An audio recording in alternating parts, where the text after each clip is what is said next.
The days could have been years. The word does not translate to literal day. I was like, that was the best moment of my entire high school career. I don't think it was just a dream.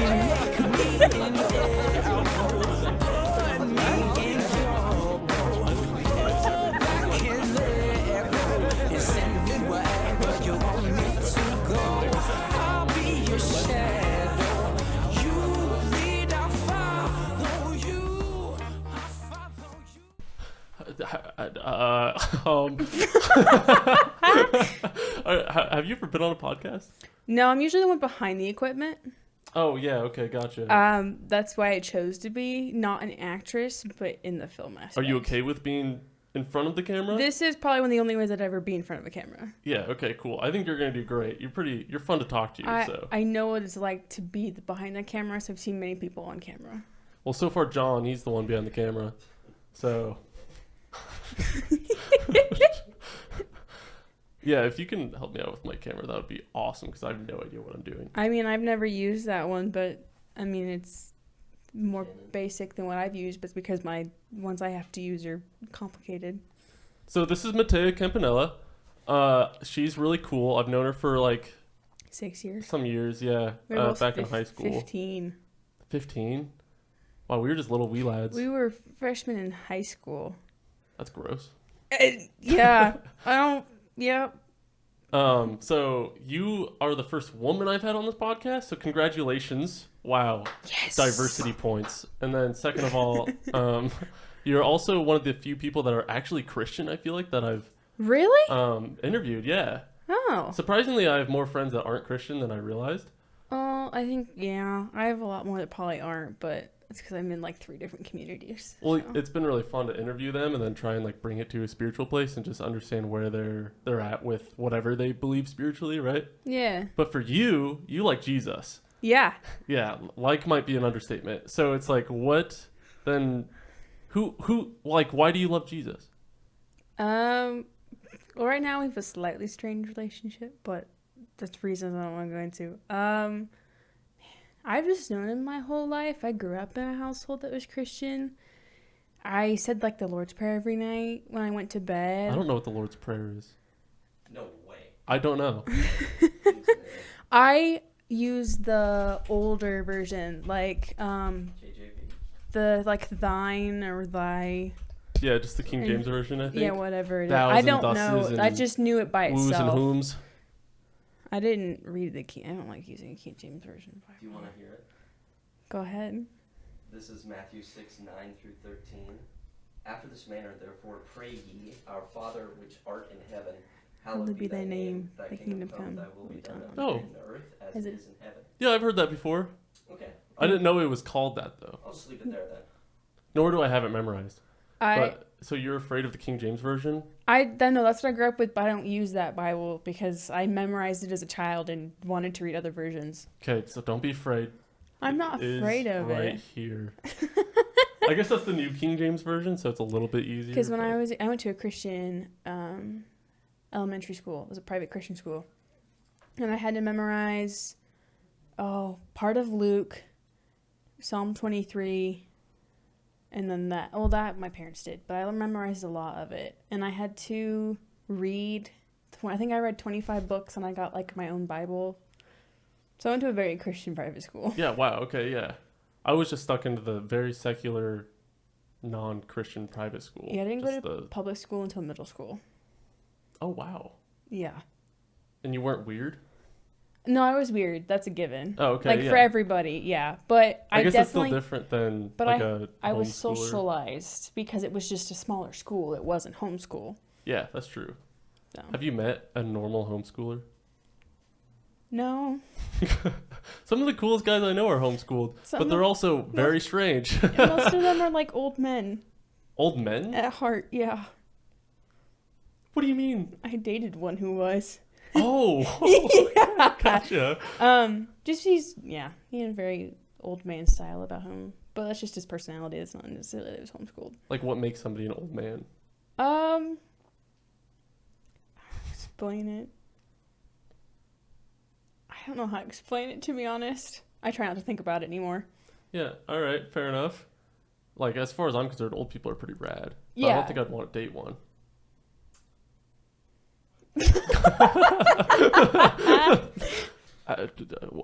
You're a film major, right? Mm-hmm. So you're like an expert in equipment? Like, that's an air stand. A what? There's C stands, and then there's air stands. There's just two different kind of stands. What makes the difference? The C stands have the giant knobs you can, like, stick mounting attachments into, where an air stand, it goes directly on most of the time. Oh, cool. I'd have to show you what a C stand is. Okay. They're Right. very heavy stands, but they work like a charm. Nice. Yeah. And we have to use sandbags with them. Like, what is that kind of stand? That's just a tripod. Oh, okay. Just like a I have one like flimsy that for my phone, yeah. Yeah, perfect. Tripods, if it has 3 legs, it's a tripod. Yeah, okay. Yeah. Well, so how is that not a tripod then? Or is it... That's an air... There's stands for lights and other equipment. You don't put a camera on them. That's the difference. Oh, weird. That I know of, at least. Yeah, okay, cool. So film... Why did you go into the film? Oh, this is a fun story. So I was a music student my first year. I still love music. I still do all the ensembles I can. But I didn't want to... I didn't like practicing. I didn't like playing. And I was like, I don't want to study this for 4 years. I don't want to do this the rest of my life. Yeah. So I was like, I'll do it on the side. And so I tried English for a semester. And I was like, so I did a Great Gatsby unit in one of my classes. And we watched the movie and read the book. I had more fun analyzing and watching the movie than I did reading the book. So I emailed, who's now my advisor, and he's also the executive producer on my capstone. I emailed him, was like, hey, what's this entail? And I was excited before I even read the email. And I did one semester and like one class, and I've loved it ever since. Like, homework isn't homework. It's just fun. Cool, yeah. It's still stressful. Like, what does homework even entail?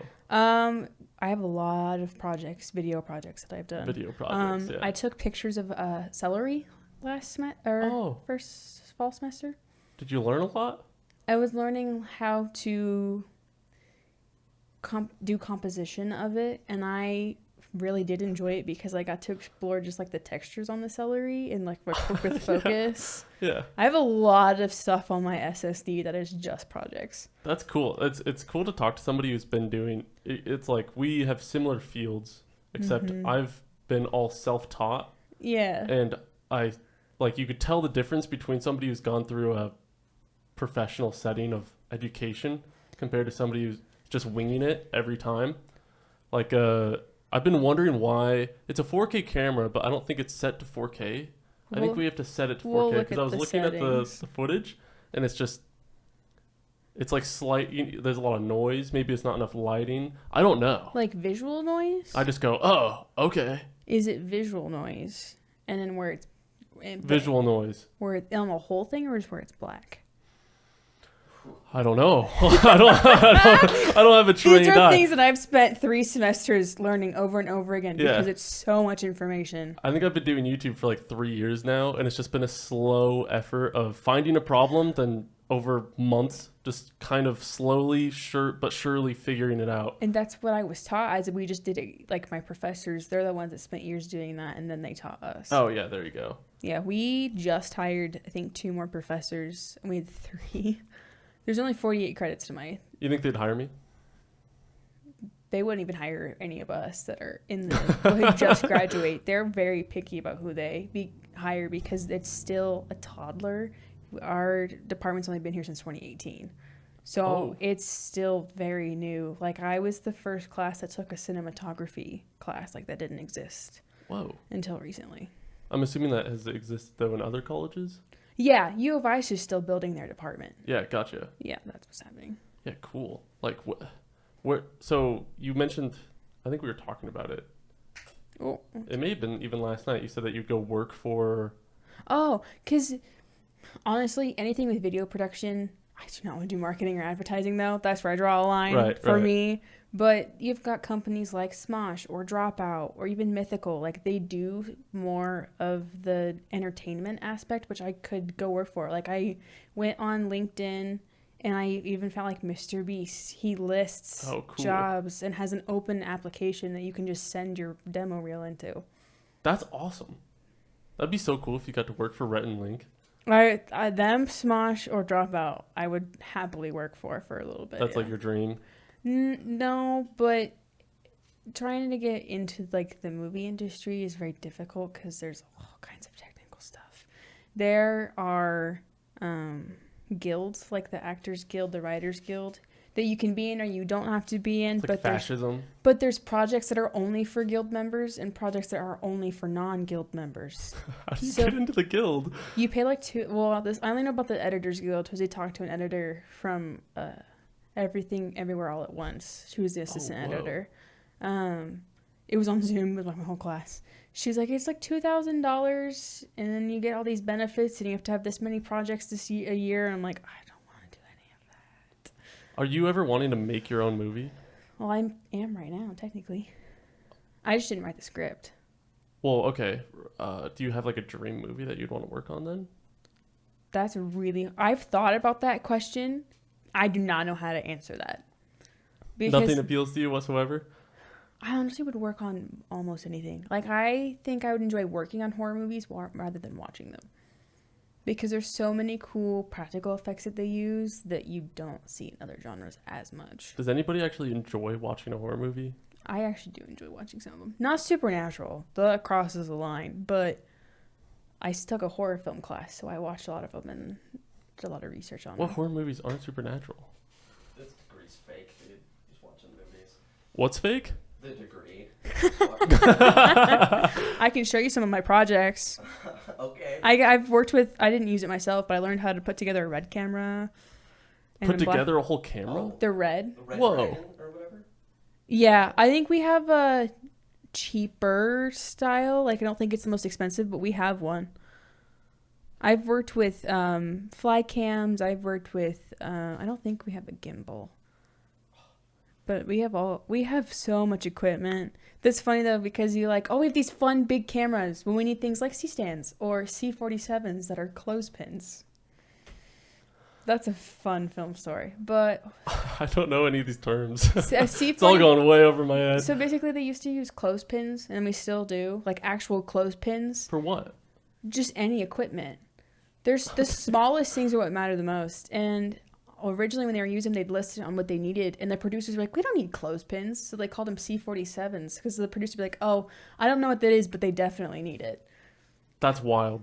So yeah, I didn't know that for a long how much time. authority does the producer have?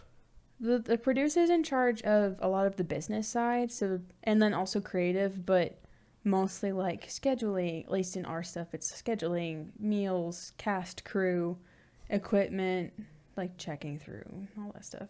How many people does it take to make a movie? You could have a skeleton crew of 5 to like over hundreds. It just depends. You guys have done, so you're making a movie. I know you showed me a short film, yeah. A short film. You've shown me like that you guys were, did you rent out a space in town to do that? For ours, we haven't filmed ours yet. Only a friend of mine has. I worked on his as the gaffer, so I worked with lighting and put the lighting everywhere and made sure it looked good. But with ours, we're actually using our director's apartment because she has this beautiful wood paneling. Worst thing ever, don't white walls to like film a short film or any kind of fictional film. White walls just suck. Do you think this is what God wants you to do? I think so, yeah. What makes you say that? I haven't had a moment. I mean, I've had my own doubts, but I haven't had a moment that didn't feel led by him. I've had opportunities appear that I didn't think would appear. Yeah. Isn't that cool? Oh, yeah. Like, what are moments? I think we were talking about this 2 days ago. The last episode, whatever. We were talking about how just like cool moments where there's no way to explain it other than God either influencing something, opening up a door, or just directly doing something crazy, right? It's I don't know, do you have any experiences with God that not any specific, but I spent a year and a half in school not feeling, I feel like my mom described it as you have a square hole and a round peg. I still fit in the hole, but it didn't fit perfectly. And when I joined film, it felt like I finally found where I belong. And it was interesting. I doubted myself quite a bit because everyone else had experienced it well before I had joined. Yeah. And so I was like, I'm not sure, but I kept going. And then I felt very supported by my classmates, by my professors. I could ask any question I had. I got asked questions about music in film by one of my professors. Was like, okay, this feels right. This feels like I'm where I'm supposed to be. The fact that homework didn't feel like homework told me everything. Yeah, that's awesome. I don't think I think this is what God wants me to do with the podcasting, right? Yeah. And so far, it's only been more and more fun.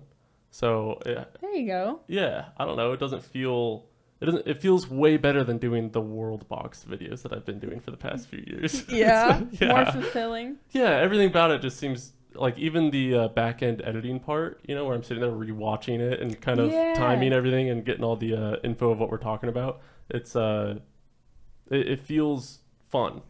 There's a fun aspect to it, right? It's like, it can be boring, but it doesn't feel like I'm moving against a brick wall like it does when I'm trying to record a World Box video. And then editing in general, it's fun until you sit there for 5 hours, but it's still fun when you're like, I'm gonna take a break and I'll come back to it, and then it's fun again. Yeah, even a 20-minute break changes everything.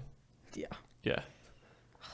I can't do anything right now. Like, I have to get a new computer. Mine can't handle editing for more than like an hour.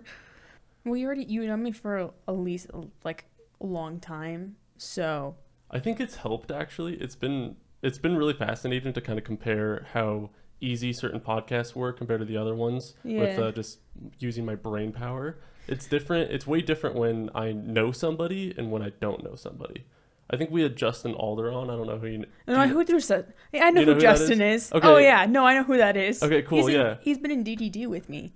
What is that? It's an ensemble I'm in with that Dan runs. Oh, band? I don't know he was a band guy. I guess he mentioned music. He's a music student still, right? Yeah, he is. Yeah. Oh, cool. He's a percussionist. I knew you two were hanging out, but I wasn't sure like how you knew him, but I figured it out after a bit. But you guys live together? Yeah. Nice. Kind of awesome. That is pretty rad. Also the most dramatic past, month. Yeah. Talk about that later. Yeah, so he came on, and he was the first guest that I didn't know personally. It was just Dylan's friend, right? Where basically it was really cool to try and question somebody and figure out who they are for the first time ever on a podcast. Yeah. Yeah, where there's like a big focus of it that I'm trying to do is be genuinely curious about whoever's sitting down right next to me, right? Yeah. And it's been more difficult to do that with somebody that I know, because I already know them. Oh, okay. Yeah, so it's like, if I already know the life story, then the scratch has been itched. Yeah, I can see that for sure. Yeah, so it's been a really fun process. Not only that, but it's been really encouraging, because it's, like I said, it was this is absolutely something that I think God wants me to do, right? Mm-hmm. And not only does it feel, it's been fun to do, it's like that brick wall is no longer there. Yeah. That could just be because it's still new, but I mean, we'll see. But it's I think the biggest part of it is you kind of look at the fruits of it, right? The same way, like, you can, like, how do you know that the Holy Spirit's within somebody, you think? Oh. It comes back to you just know. Like, there's some things I can't even put words to. I think, let me help you. I say I can't put words to it. I think the way you can tell is by looking at their fruits. How do people talk about them? How do they hold themselves? All that stuff, right? What are their values, and how do they walk according to those values, right? Their actions, all that jazz. Yeah. And then even thinking about your own self, it's been really cool. Last night I was talking about how I had Josh Minter on. You were asking who that was. I don't remember who that is. Awesome guy from high school, right? Just had him on. We were talking about it over the podcast where I had him on Monday. We were talking about it on the podcast. I was curious to know what his spiritual journey has been, whether he has one at all. Because he's done a lot of drugs, so that usually opens the door then for some sort of spiritual inclination. Yeah. It kind of depends, I guess, on the person and how they perceive it all. And what they use. Yeah, you're right. But later that night, off of the podcast, he ended up staying the night. And there was like a good 2 hours or so where I brought up how it's been really interesting to host people on my podcast, because it kind of seems like or rather, I didn't realize how many people don't question the bigger questions like I do, if that makes sense. Like the bigger, deep meanings of life, or rather questioning things that don't make sense, like why is good good? You know, what is truth? You know, like all the big tough ones, or trying to continue to question things even that feel like an answer, if that makes sense. Yeah. And Josh then, he took that as an opportunity and started asking me about Christianity and God and stuff like that. And we just had an awesome conversation about it for like 2 hours. And so it's like, okay, so I have no reason to think that that was anything other than the Holy Spirit moving. And that would then be a fruit of me being faithful moving forward with this podcast, I think, right? It's like, obviously all glory to God, but it's like, it just makes me more confident in the direction that I'm heading, if that makes sense. Yeah. It makes me more confident that the door that was opened was from God. Super cool and encouraging. That's cool, though. It's been so much fun. 2 hours, about like long wow. Yeah, we ended it because it was like, 40 minutes past midnight. Where it was like, oh, it's time to sleep. Wow, that's really cool. It was awesome. It's not. I've had very little conversations like that with people.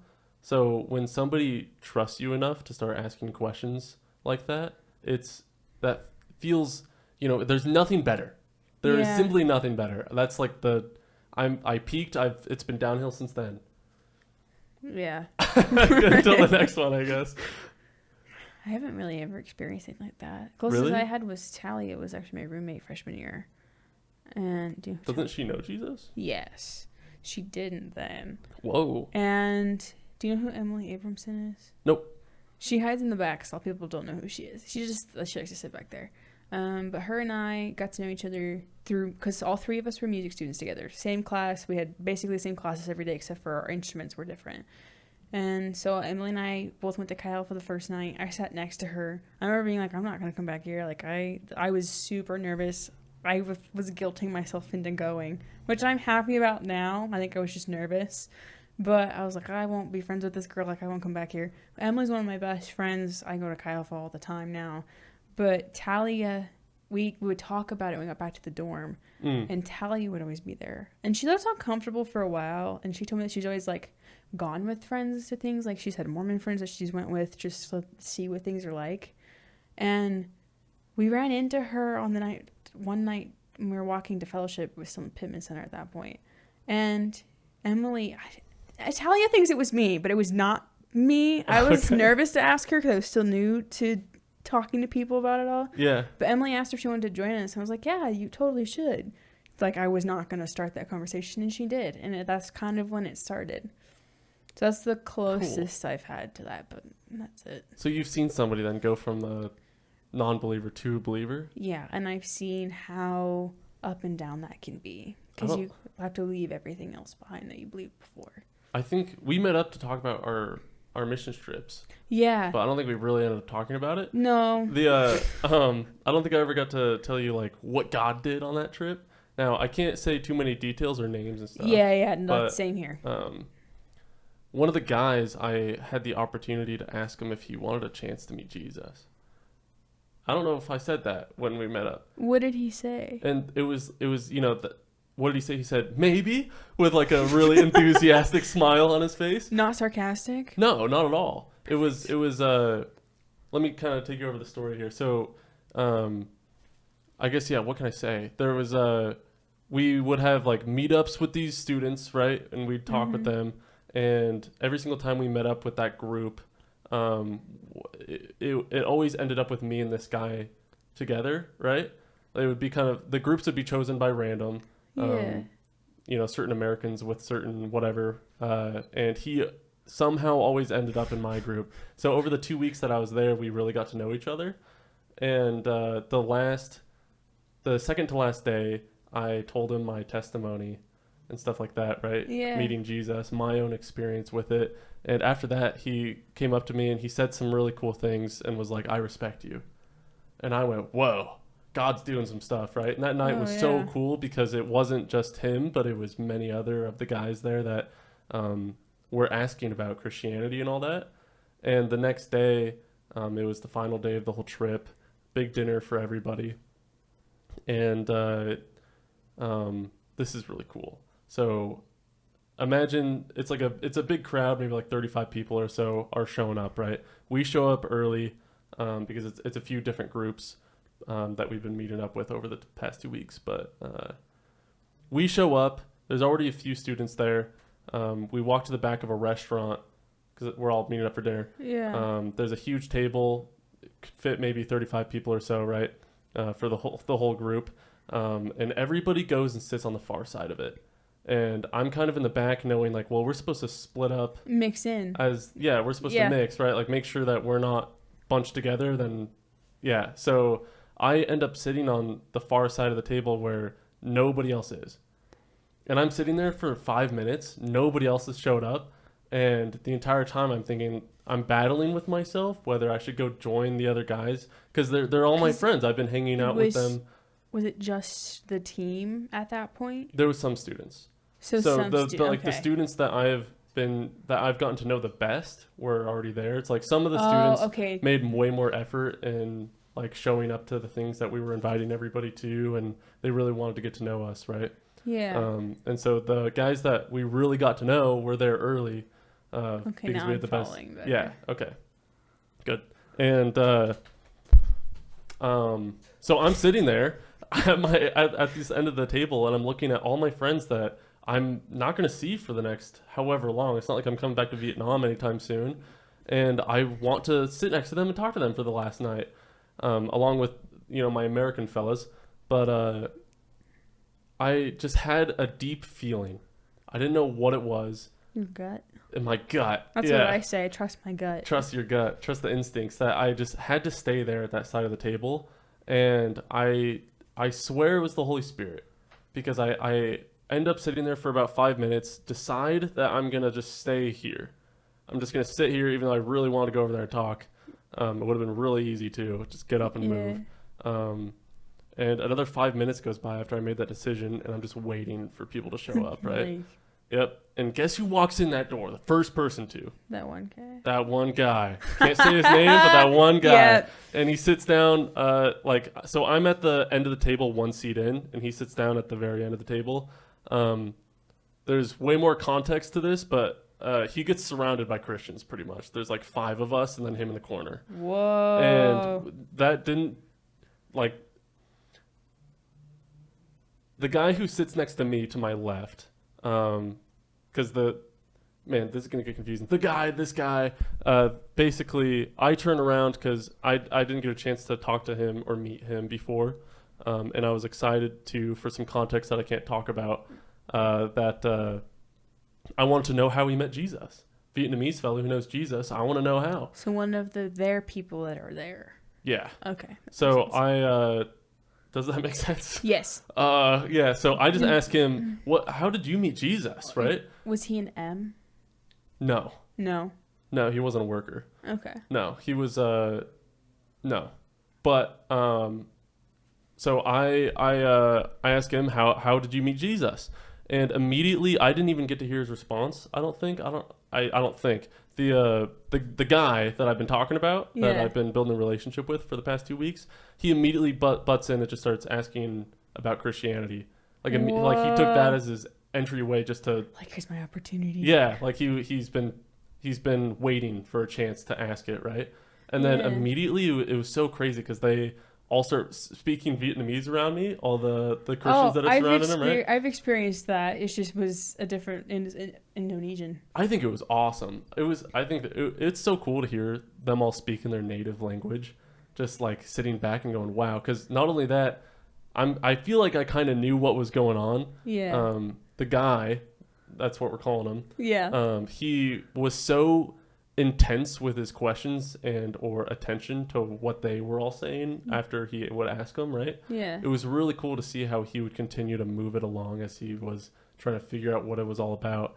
And so one of the workers, I make eye contact with her and she looks at me and goes, just in dead English, eye contact. She goes, we're sharing with him the gospel. Oh, seriously, I was like, I'll fill you in. Yeah. And I'm like, oh, okay. You're like, don't stop for me. Keep going. Yeah, absolutely. So I'm just sitting there with a smile on my face, listening to them speak in Vietnamese. So cool. What's the word for white person there, or like Westerner? Do you know? What's the what word that they have? Oh, it's so hard. It's like or something like that. Oh, ours it uses noises that I don't know how to say. Bule. Bule? That's so much easier. So if I hear anything in Indonesian, if I hear that, I'm like, I know what that means. I could pull it up. I think he's got it for us. Westerners. Well, because I don't know what the word for West. I know what the word for American is. Bule is like not say just like white person, but Westerner. But most Westerners are white people. So yeah, that makes sense. Yeah, the Western world as a whole. I believe it's Nui Fun Thai. I think is what it is. That's what I looked up. Fun Thai? It's probably more Fun Thai, something like that. I don't know. I listened to it. Tell me, because I can't read that. Oh, if you're listening to it, it's probably more correct than I am. Because if it's like a T, then it's more like a delete. Yeah, where I was at, Y's and J's were interchangeable. That doesn't make sense. No, it kind of does. Yeah, it's literally just the sounds of either way. But you still understand what it is. It's like CNS. I mean, kind of. Kind of. Okay. Anyways, English is the best so language. they're all speaking Vietnamese to this fella, right? And it was so cool. And the chick next to me, all the chicks, they go by the name Hannah. It's really funny. All of them? Pretty much all of them, like 80% of them. Like they'll choose an English name, and they all chose Hannah. So Hannah, like one of the many of them. One of the Hannahs. Yeah, one of them. It's probably safe to say because there's so many. Oh yeah, Yeah. Hannah Montana. She leans over and she goes, "Ask him if he wants a chance to meet Jesus." And so like they gave me the opportunity to do it. Aww. So I lean in and I'm making dead eye contact with this fella, and I ask him, "Do you want a chance to meet Jesus?" And that's when he goes, "Maybe." Yeah. So cool. So he ended up agreeing to go to church, which he didn't end up going, but he then has arranged a time to meet up with one of the workers there to talk further about it at some coffee shop or something. Yeah.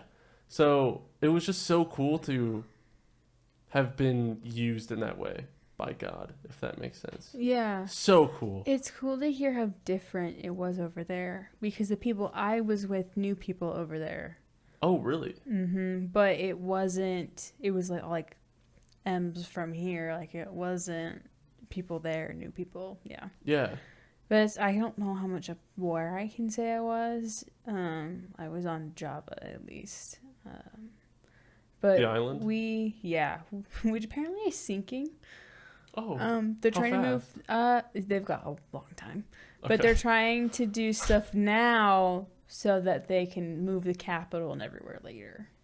Because Jakarta is the capital right now, I think. And is that on sea level, probably?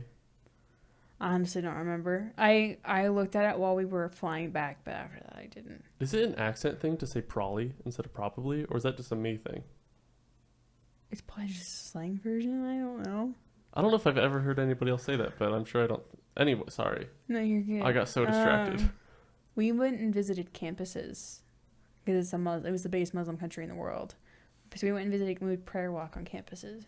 That's cool. And there was times that we would have at least one or two of us on the team, and then we would have someone there who could speak the language, and they would communicate with them if they couldn't speak English. Did I tell you about my the Hershey squirt story? Oh my gosh. Did I tell you about that? What happened? Okay.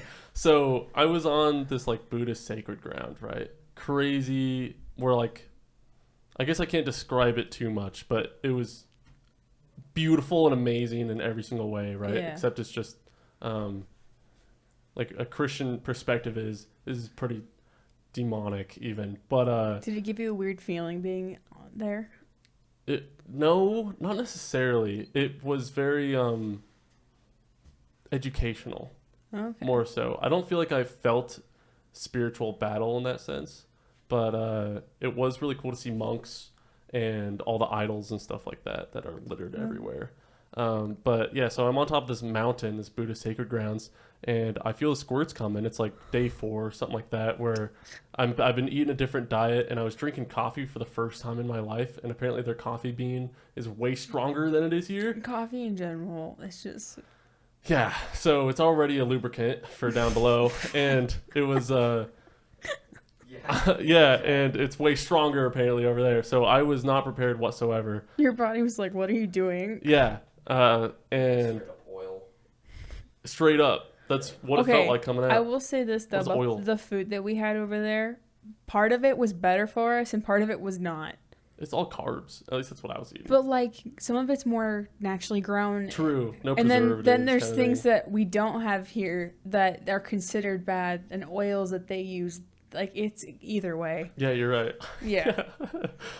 We ate a lot of pork. I think that was probably the most... Oh, we definitely did not. Yeah. I think we went to one place, and it's like the only place in the entire city, or at least the section that we were in, that you could get pork. What meat did you eat? A lot of chicken. Well, because it's a Muslim country. Yeah, right. Yeah. But we had a lot of chicken. Diana, one of my team members, had a lot of fish. I don't know if we had chicken at all. Even. We mostly had chicken. It was all. It was probably like 90-80% pork. Like a decent percentage of it was fish then, and the rest there was a small percentage of beef. I don't remember ever having chicken. That's mostly what's there is chicken. At least that I would get. That makes sense that would substitute for pork rather than a ton of cows. And the pork place we had at was really good. But they cooked it right next to us, so the smoke and stuff was just killing my sinuses. I'm like, this food's so good, but I'm dying here. I didn't really enjoy the food. No? Okay, so you'd be walking through these markets, right? Yeah. Where all the goods that they're selling are so compact and they're like towering above you. You're in a single file little corridor. It's 100 degrees in there, sweaty. You know, you're stepping on dead cockroaches and stuff. Oh. Yeah, it's like they have everything there. Like there's not different areas for different things. It's kind of like everything's just kind of mixed in with each other. It's like here's bedding, then there's cooking pots, and here's like actual food. You know what I'm saying? It's all kind of strewn throughout it, and if that's a word, strung throughout it, and it's there's a smell that comes along with that, where everything is just baking in the same place, and all of the food that we would eat usually would have an aftertaste of that smell. Oh. And so it was everything, like sometimes things would taste good, but then it would be ruined by that. Oh. So we had plenty good food that didn't have that, but anytime we ate at more like a more local place, you know, trying to really experience the real Vietnam experience, you know, it would have that aftertaste to it, and it just like I knew where they got it from, and it kind of I didn't like it. Fair. That would definitely make a difference. I think we had KFC twice because they Pizza Hut, KFC, and McDonald's, and then Starbucks is everywhere. But those three are like really popular where I was at. So you saw one like constantly. We would drive through the tiniest part of the city and see multiple. It's like, this is funny. That is funny. But their menus are different. Like at McDonald's, you can get rice, and they have spicy chicken because they love their food. Like where I was at specifically, they like sweeter foods, but they still know how to add a lot of chilies to things. I was eating peppers like crazy in Vietnam. They have these. I mean, they look like little chili peppers. I don't know what they are. I'd eat them, I think once every other day rather. At every single restaurant there'd be a little bowl of them. Were they green? They were red. Red. I think we had similar stuff over in Indonesia, but we would joke about like if you can have this many, then you're like you can handle the most spice. And one of the people who lives there could do 20 of them, and that was a lot. Whoa. And then that's how she liked him. I'm like, okay, I can't do that, but how many did you eat? No. I didn't want to test. Okay, fair enough. I tried not to go too far one way or the other. I tasted everything I could. I enjoyed most of it. My favorite thing, though, we went to a night market. They've never taken a team to it. It was on one of the universities. And I got this mango. They take a young mango, so it's still a little sour, and they put a chili sauce over it. Best thing I had there. By far. It was so good. That is good. The hottest thing I've had now is a habanero, and that was recently, like maybe not even a month before the Vietnam trip. So as soon as I got there and was eating those little red peppers, like it would burn and it felt like knives down my throat for 10 minutes, but it wasn't anything like a habanero. So it was fun. It was fun to eat it and everybody else would be too afraid to. The thing I didn't like about the spicy is when you're already warm and then you eat something spicy. I was like, no, this is not what I want to do. But it was still good food. It was just like, I'm uncomfortable now. So I was holding squirts on the top of a mountain. Buddhist sacred ground, right? And I'm kind of snickering to myself, like, I'm gonna take a dump on this Buddhist sacred ground. You know, it's very disrespectful of me. Awful thought. But I thought it was like, right? Yeah, super. So, sorry, anybody who's Buddhist. So we ended up finding a bathroom, and I walk in with Derek. Our college ministry director. So that was pretty fun to be with him in that moment, where we walk into this small, hot bathroom. There's just like at the end of it, there's two small stalls. I go over to the left one. I open the door. There's no toilet paper whatsoever. Nothing, right? There's not even like a dispenser for it. There's just nothing. There's nowhere where you could even put paper if you want to. I go over to the next one. No toilet paper. And I'm looking around. Looking at Derek and just, what do you call it? Desperation, as I have to sit down anyways, because I'm like, it's coming out at this point. I see the toilet, my brain goes, time to release. And I sit down. There was such a brief moment of relief as I let loose, you know? And then it kind of re-dawned on me that, oh yeah, I'm stuck here now. You would have hated Indonesia. Why? They don't use it. They use like the sprays more than anything. What do you mean sprays? Oh, bidets? Yeah, but oh, that's awesome. It's a spray you grab. Oh. Yeah. What do you mean? Like I don't want to explain it Just anymore. like literally like a spray bottle, like for cleaning? Not spray bottle, but like, you know when you have a sink and you have the regular faucet and you have it's like that part. Whoa. Yeah. It was like, I don't like this. I feel like I would have had fun with that. I bet you would. It definitely would have saved you. Yeah, it would have. I had nothing to my disposal. So Derek, being, awesome, was like, let me try and help you in any way I can. So he went out to the group and asked if anybody had anything. Otherwise, we probably would have resorted to a leaf. Otherwise, I would have been Hershey squirting all the way down the mountainside. But thankfully, Caleb, my friend that was with us, he had a travel pack of tissues with him. And so that saved the day. So I don't know what the monks do up there. Also, seeing monks, really cool. I actually did see a few in the airport. It took me a second. I think we were flying out of Jakarta. And I actually did see, like, actual monks, just not...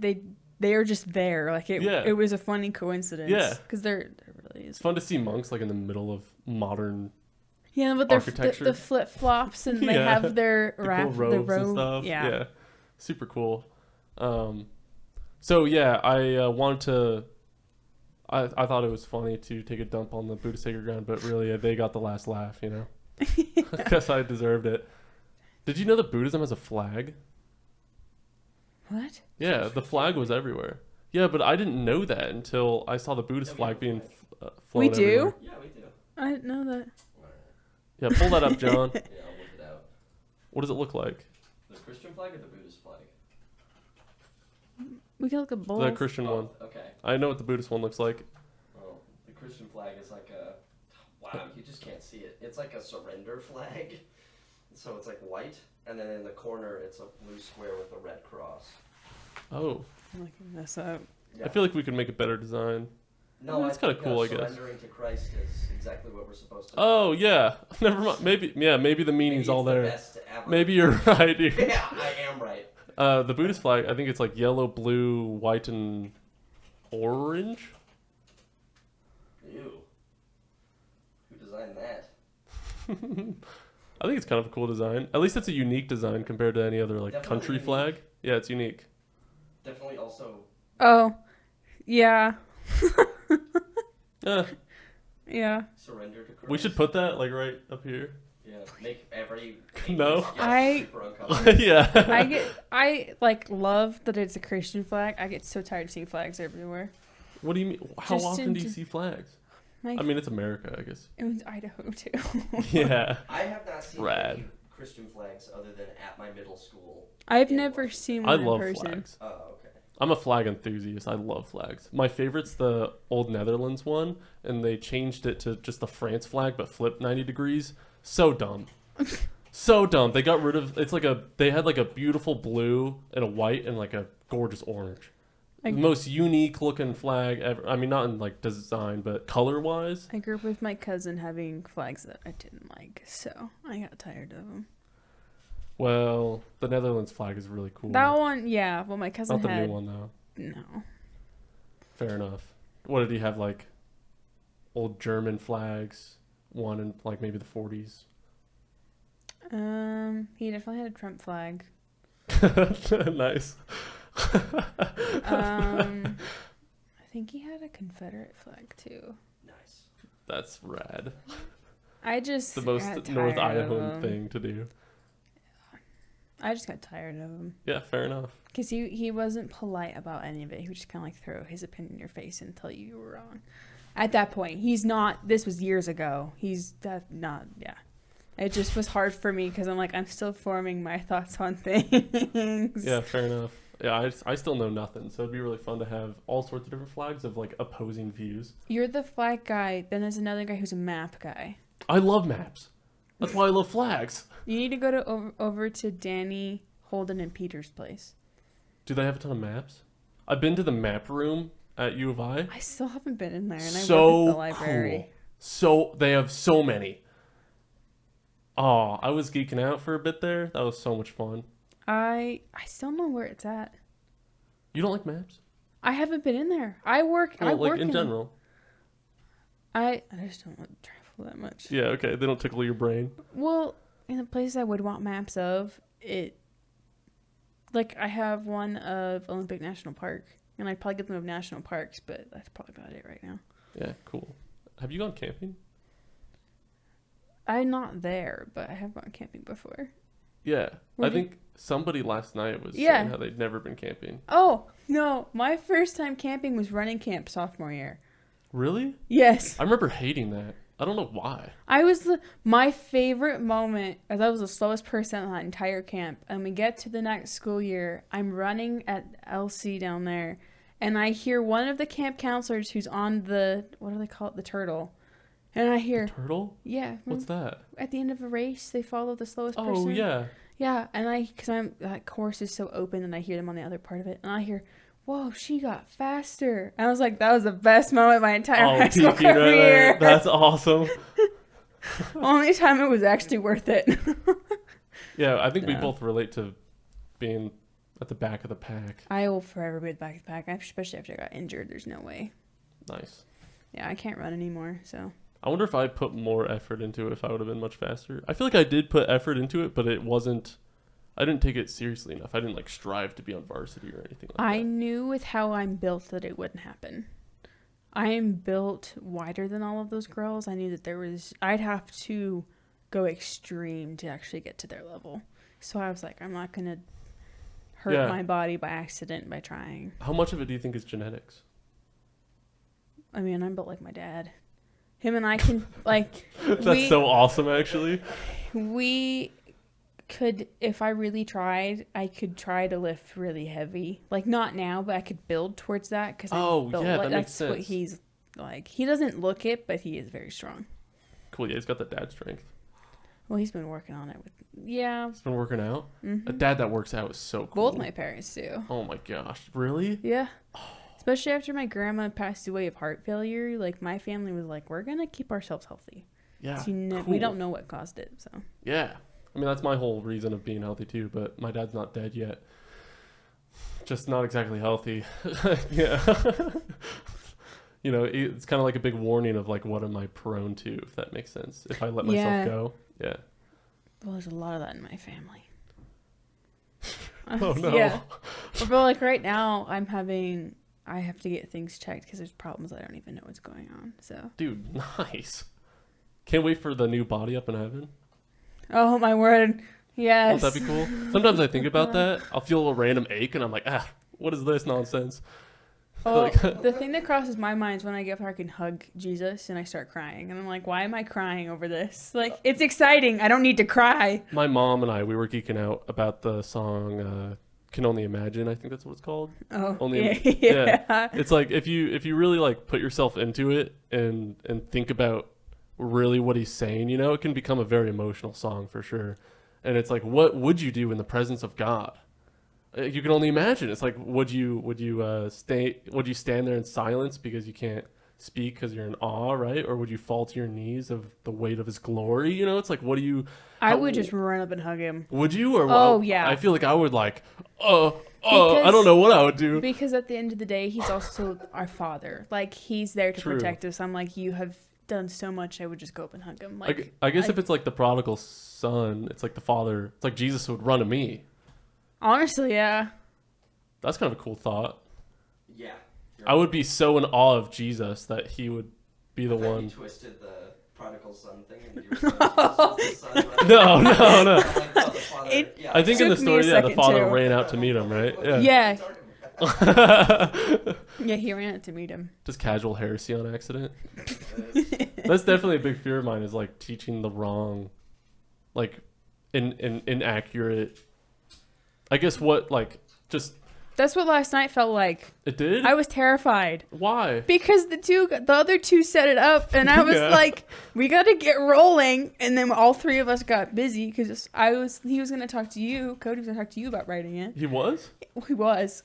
Okay. Emphasis on was. Gotcha. But then we all got so busy, I texted him like, okay, what's happening this week? Like, what are we doing? And then I had to help take care of it. But do we still need to meet up to plan the rest of the summer? They want to do Revelation the rest of the summer.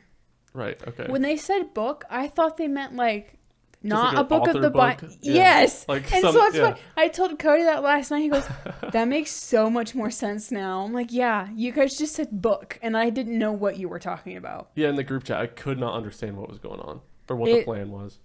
Yeah, those two have given me fragments and I've been trying to be like, all right, what's happening? I guess for context, for the people who are listening, maybe even John back there, it's basically we're on like a little team for the college ministry here over the summer when the staff team are out fundraising for themselves or support raising, whatever it is. Support raising.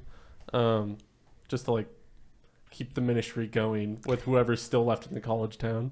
Well, who's here for the summer, yeah. How good do you think we've done so far? I think we've done pretty good. Okay, cool. I feel like we haven't been too creative with it, but it's been a fun group. We've had consistent people, though. Yeah, that's exactly. the part that really does matter. It's been fun. Yeah, I definitely needed it. I think I would have been sad if there was nothing. When do you graduate? December. Oh, wow. Yeah. One semester, though. I'm very close to being done. Whoa. Yeah. How do you feel about that? Terrified. Yeah, what do you do? What do you do once you're done? Moving home. Then what? Finding somewhere to work, I guess. Okay, yeah. No idea what's going to happen. No idea. Wild. Earlier, you were worried about saying the wrong thing, right? When trying to talk to people, right? About Christ. Oh, yeah. Yeah, there's a verse all about that, and I wanted to say it, but Say it. Oh, yeah. Yeah, say it. Luke 12:11-12, and when they bring you before the synagogues and the rulers and the authorities, do not be anxious about how you should defend yourself or what you should say, for the Holy Spirit will teach you in that very hour what you ought to say. You're right. Yeah, I don't think... Yeah, dude, you're so right. I am right. I'm always right. Anytime you're worrying or stressed out, it's like you're taking things into your own hands. That's like... I don't think there's ever... The whole part of the freedom of Jesus Christ is that you never... Like, you're free from that. You don't have to feel stressed out about things. Like, obviously we will. I'm saying there's sometimes it's out of your control. Like, it's not... I mean, like, okay. So, like, if a meteor's coming out of the sky... I'm talking about chemical imbalances. Oh. Yeah. Yeah. Oh, okay. When it comes to the soul, what do you think about the soul? Because what I think is that it's, like, our actual self, right? Yeah. But then how is that affected by our physical being, our flesh, right? Because our thoughts are through our brain, right? Mm-hmm. Or at least it seems to be, like if we take somebody with different chemical imbalances, if you will, and or autism of some kind. Nice. Pretty sure that's more of a like a flesh, physical being hindrance to the soul, right? So it's like, is that... I would say it's a hindrance to the soul. Maybe not. Well, because, yes, it's uncomfortable, and there's times where those of us that have things that cause that I guess I would say even like a normal brain is still a hindrance to the soul. Because we're human. There's going to always Right. be something. I guess I mean like the flesh, does it gatekeep it? I feel like the soul isn't something that's tangible, though, too. Like we literally can't rip someone open and see it. You know what I mean? True. Like I've watched someone die in a bed as a 13-year-old. Really? Yes. Whoa. Oh, you gotta... What? Okay. Wait a minute. Who was this person? My grandma. I watched her heart stop. Whoa. Were you close to her? Oh, yeah. I didn't have a lot of close friends growing up just because the nature of how my social circle was. Like, I had one best friend. She moved around a lot. I love her. She's still one of my best friends.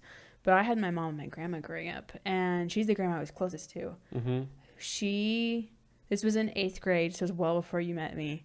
Over a 4-day period, she went in on Thursday. She coded twice on the table. I got pulled out of school. We spent the next 3 days in the hospital. Like, we would go home and go get food and stuff and take care of ourselves. Just kind of waiting to see what would happen. And then on that Sunday morning at 3:06 a.m., I watched her heart stop. But they pulled the plug on her because she couldn't be conscious. Wow. So I watched my grandma's heart stop as a 13-year-old. I don't think I've ever seen anybody die. I don't know. It's like you don't even comprehend it for a second. Yeah. I just remember being like, I knew she was gone, but her body was still right there in front of me. Like, it wasn't even the color. Like, I feel like even as like a 13-year-old, it would hit different than as an adult, but maybe not.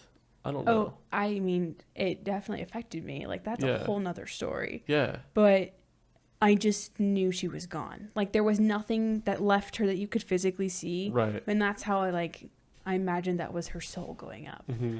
Like, the life escaping from her. But it wasn't like her face lost color really much. But like, I just knew something was gone. She was gone. The glimmer in the eye, something like that. She was unconscious. Wild.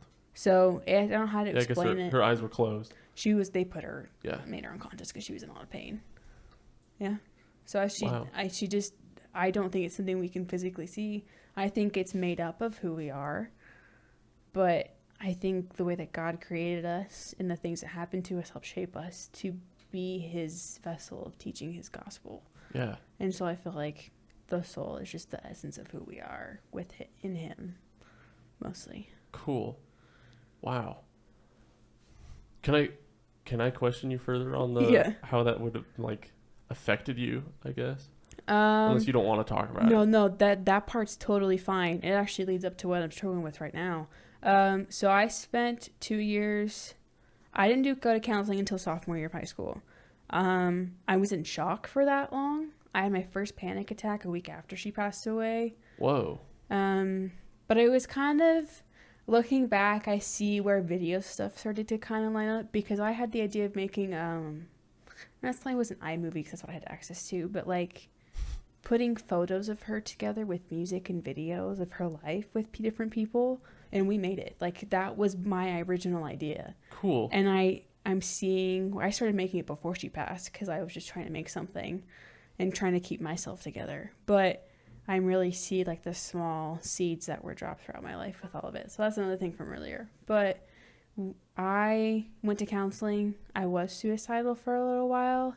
But I realized I just really wanted to get away from the pain, but you can't. Like, you can give as much as you can to God, but you're still going to be hurting. Right. And that is the most frustrating part in life.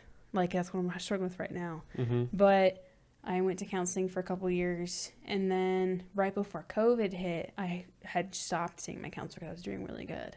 And during COVID, I spent a lot of time being afraid because there was all this stuff about the world ending and this and that, because social media and TikTok was not great for me. But at the same time, it like threw me back into faith.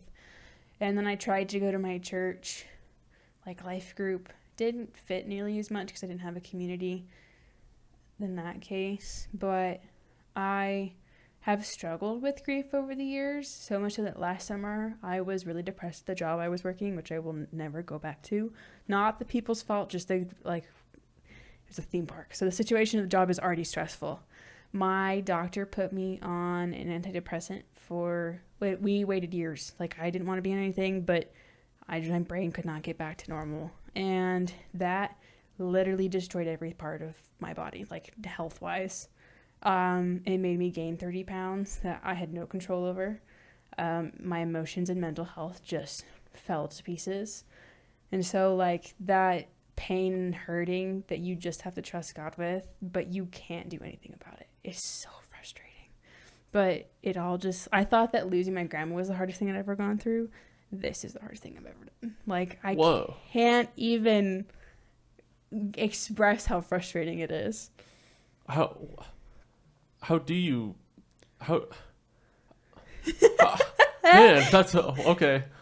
How does that affect your relationship with Christ? If it feels like there is no escape from it, right? I'm frustrated with him, but I still trust him in what's going to happen because, he pulled me out of grief. He's going to pull me out of this. Like, that I know.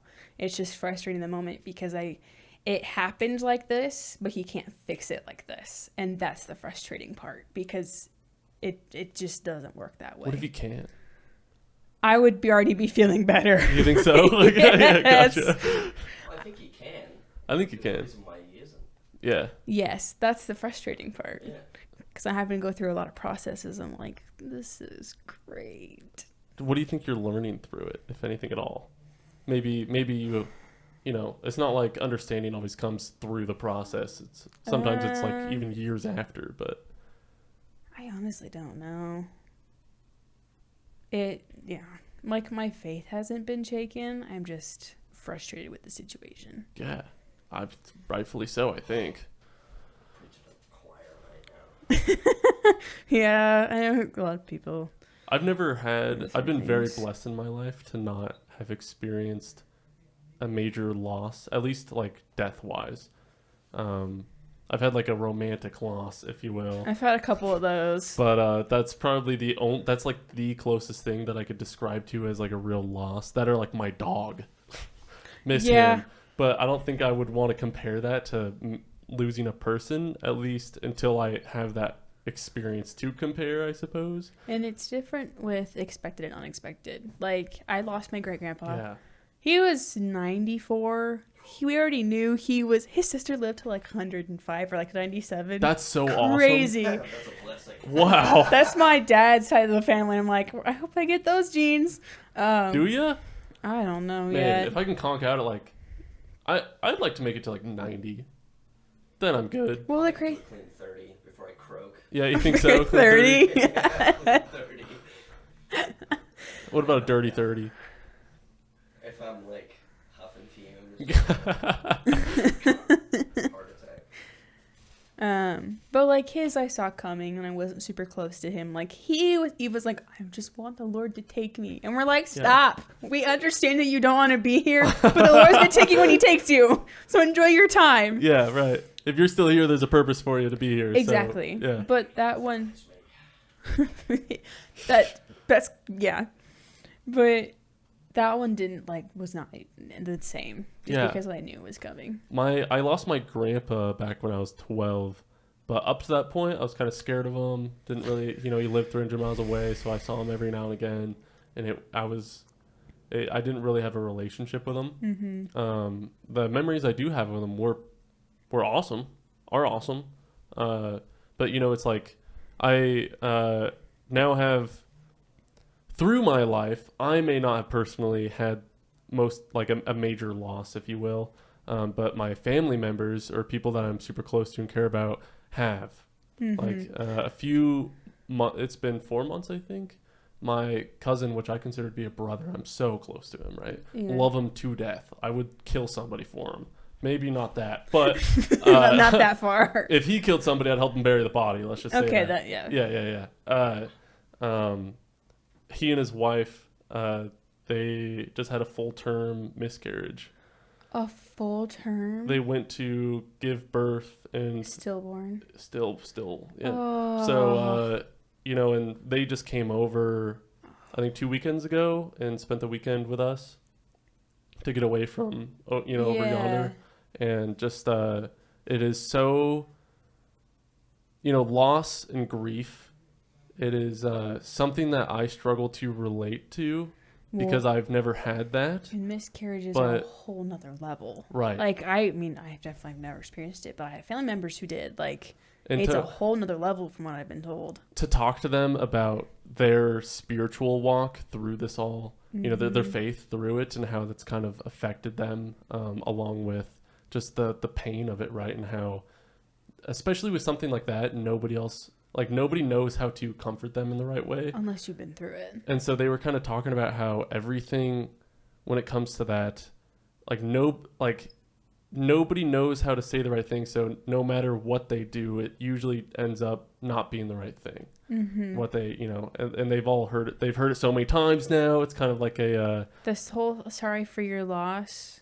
Yeah, it's right. So exhausting. You're like, just give me a hug or offer to bring me something or do this or do that. Like, it took me a long time to realize that. But now when something happens, I'm like, what can I do for you? Like, I'm not going to just give you words. What can I do for you? Yeah, they were talking about how it's not cool when people ignore that it happened and that don't bring it up because that's what they think is best to do, right? I don't want to make them hurt any more than they are. And then the other thing is saying sorry and trying to comfort them. Because it's not your fault. Like, saying sorry for it, I get the sentiment, but it's not your fault. No one could have controlled this. Yeah, so grief is, I guess I've been very curious about it because I've seen how it can affect, especially in recent times, probably the most. Like throughout my life, it's so much fun to talk to my grandma about my grandpa. Because, she talks about him, how he is her hero. So cool. Did she shut down at all when you guys lost him, or? No, not necessarily. I mean, I was 12. I only see her so often. I'm sure somebody closer to her maybe have noticed a shift in some way. It took my grandpa, respectively, he loved her to death, a few years to kind of open up about her, but I'm closer to him now than I ever have been, so it's been awesome. I was curious because I don't know anyone else who's lost a grandparent like that. Yeah, I don't think I have. I think I've really only grown closer to my grandma in the past few years. So if she did go through that, I don't think I was too aware of it. Okay. Not only that, but I've only grown curious about my grandpa within the past few years as I've grown to be more of a man-child, if you will, a young man, I guess. So thinking about, I don't know, because a lot of Jeremiah and I, my twin brother, for the people who don't know the context, we are 6 years younger than our closest sibling, than the next two brothers that are older than us are 9 and 8 years older. And that's kind of how it is for the entire family. And then so Jeremiah and I are way behind, right? So it's they all grew up with our grandpa to the point where they would have much more, teenager memories with him. Some where a bond could be more formed rather than just poop jokes, Yeah. Yeah, and so hearing them talk about my grandpa and stuff like that, it just feels like I missed out big time. And so it's really fun to hear my grandma just tell stories of how awesome he was. Obviously I'm sure he's still a human, just like the rest of us. Yeah. I'm sure he wasn't always the most pleasant, but it's kind of cool to see where you came from. It's how much of your personality is from genetics, do you think? Well, I honestly, after studying psychology for a little bit in high school, I also realized that it's not necessarily just genetics, but who you imitate and who that person imitated can affect. It kind of goes down the line. It's like a domino effect. I'm a lot like both my parents, but I'm a lot like my grandparents because my parents learned from my grandparents. Yeah. If that makes sense. Yeah. So I feel like it's, partially genetics, but also learned behaviors and personality traits throughout the generations. I've always thought about it or maybe I've questioned it, where if God knows everything, right? It's how much does he plan on putting us where we're going to be, right? Do you think it's he made his creation where he just kind of set it off and let it go, and then he orchestrates his plan through it? or did he like place you in particular, saying this is who you are, you're going to be here, and this is I made you, you know, it's like, or and then he kind of like fits the personalities according to the families that would most relate to it. Part of it, I think, is he knows everything's gonna happen, but I don't know if it's all like orchestrated plan, if that makes sense, because we are on a broken world, so we have things that are just like he lets things happen but uses them as opportunities. But yeah, I think he does orchestrate who we are and where we're at to some point, because if we didn't have different testimonies, if everyone had the same testimony, I was talking about this with a couple of girls last night, we wouldn't be able to reach multiple people, be able to reach the same type of person. Where with everyone having different testimonies and different stories and backgrounds, you can reach multiple people with a like variety of different backgrounds. Yeah, I experienced that on the Vietnam trip, where one of the guys that we got closest to, like he was hanging out with us every single day. He's probably the only one that we saw every single day. He would be hanging out with us at the hotel and stuff like that. It was really fun. Interesting. Yeah, and it was really cool. I had a lot of heart to heart with him because he has a very, like, I relate to him on a woman's standpoint, if that makes sense, where like our what? No, wait, hold on. That's the wrong way to say it. We basically gone through the same thing when it comes to breakup. Like, you had very similar love life stories. Love life story, okay, sure. Cool. Yeah. We had a romantic history. We shared romantic history. Yeah, I'm a few years further along in it than he is. And so it was really fun to be able to just be like, this is what you're feeling. And he's like, yeah, you're right. And then I'm like, this is what it's going to be like. And this is what that means. And it was so cool to be able to do that and kind of guide him through it and see him like actually go like, oh, yeah. Like, it'll be good later. I'll be okay. Well, yeah, kind of. Like, life will be good. Yeah. It's kind of, you know, I have yet to, I mean, you knew her, but I have yet to actually be in another relationship like that. Yeah. I mean, there was like one that I forget about all the time, but so I've never had like a real one where I actually loved the woman after that. So it's kind of like as someone who's had, my first relationship was not great, and then the second one was okay, it definitely changes your perspective. Yeah. When it actually is a decent person, like throughout the whole, like decently matched. Yeah. Yeah, I guess that's the thing is, she was super awesome. Yeah. But I was the sucky one, right? So it's kind of like, I wonder how it would go now in like another relationship. If it would be, I wonder how it would go. Man, yeah, cool. Sorry, you're good, but that's cool that you could relate to him in that capacity. Yeah, it's kind of it's like God really orchestrated that, I feel like, or you know, going through all that pain of it. And that confusion and just being mad at God about it all. It's kind of it's cool to then understand that there is probably gonna, like, there's no reason for me to think that there's not a purpose for it. Yeah. Right? Super cool. That reminds me of mine. Sorry. Your what? The first guy I ever dated, he admitted to me when we broke up that he dated me because he was pretty sure he was lonely over Christmas break. And I was like, real low, dude. And I agree, like, whoa, yeah, it was not great. But later on, I was like, well, that's real low. Like, I really hope he's doing better now. Yeah, shoot. I was like, I never want to see him again, but I hope he's doing better. Dang, all right. But like, I want to hug that guy. Tell him it's okay. He's the one that said that to me. Yeah, so that's I not was cool. Mad, but he's probably also super lonely and. He actually is in a relationship right now. I've oh. heard. Okay, no, he's fine. Never yeah, mind. He'll be fine. I mean, he was still young, so was I. But, yeah, when you have those experiences of, like, not great, and then have one that's at least better, like, normal, I would say. Yeah. Those feelings aren't there anymore. Like, the anger or the disappointment, they're less effective. Yeah. Which is relieving. Well, yeah, for sure. Mm-hmm. I mean, you know, like,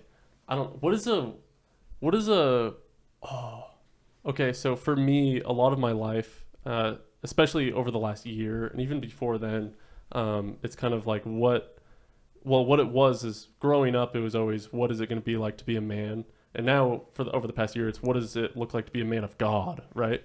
So it's like, what even is a woman of God, or what do you think it should be? So on the girl side, we always talk about like Christian boys and man of God. Like that's our distinction. Okay. And I asked some guy friends, I was like, what's it on the guy side?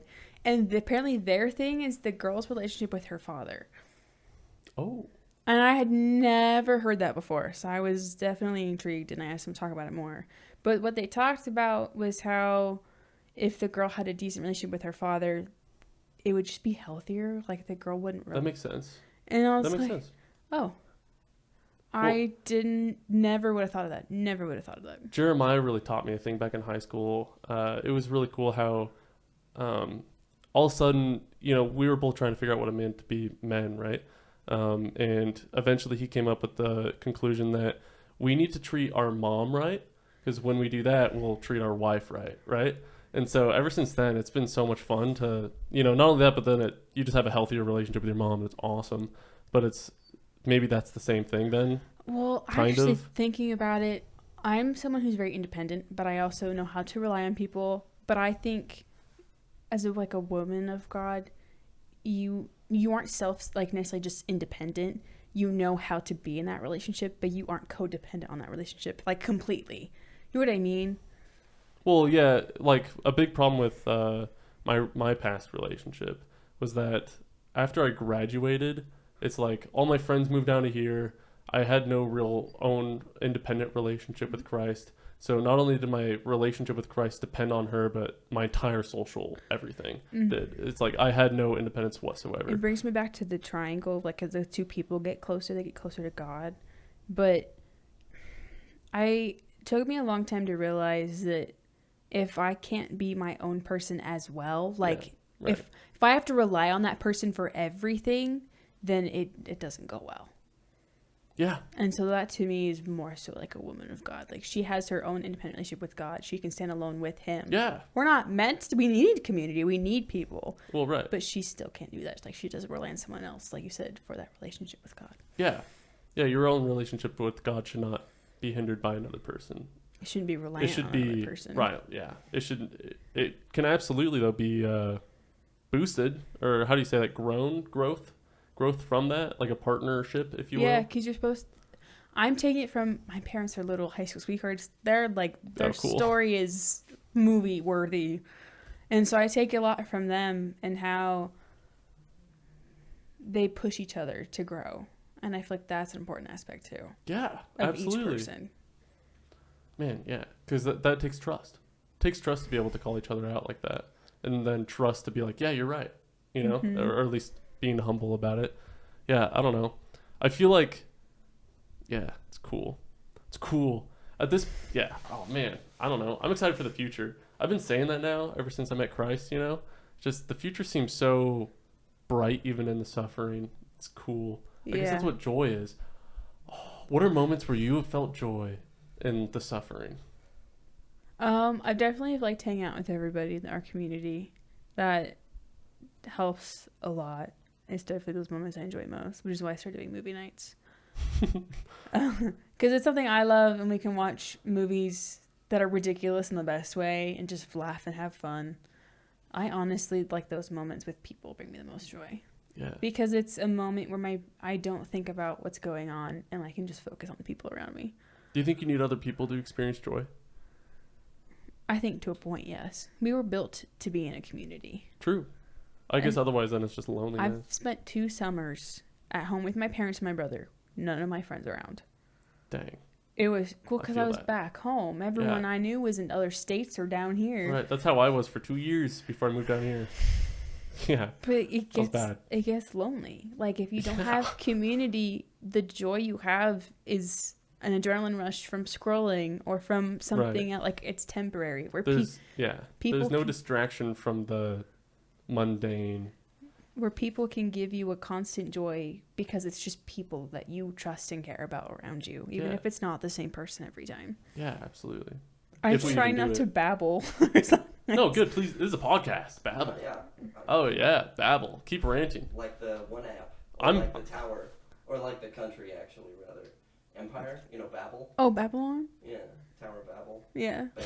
Is that where that comes from? The reference?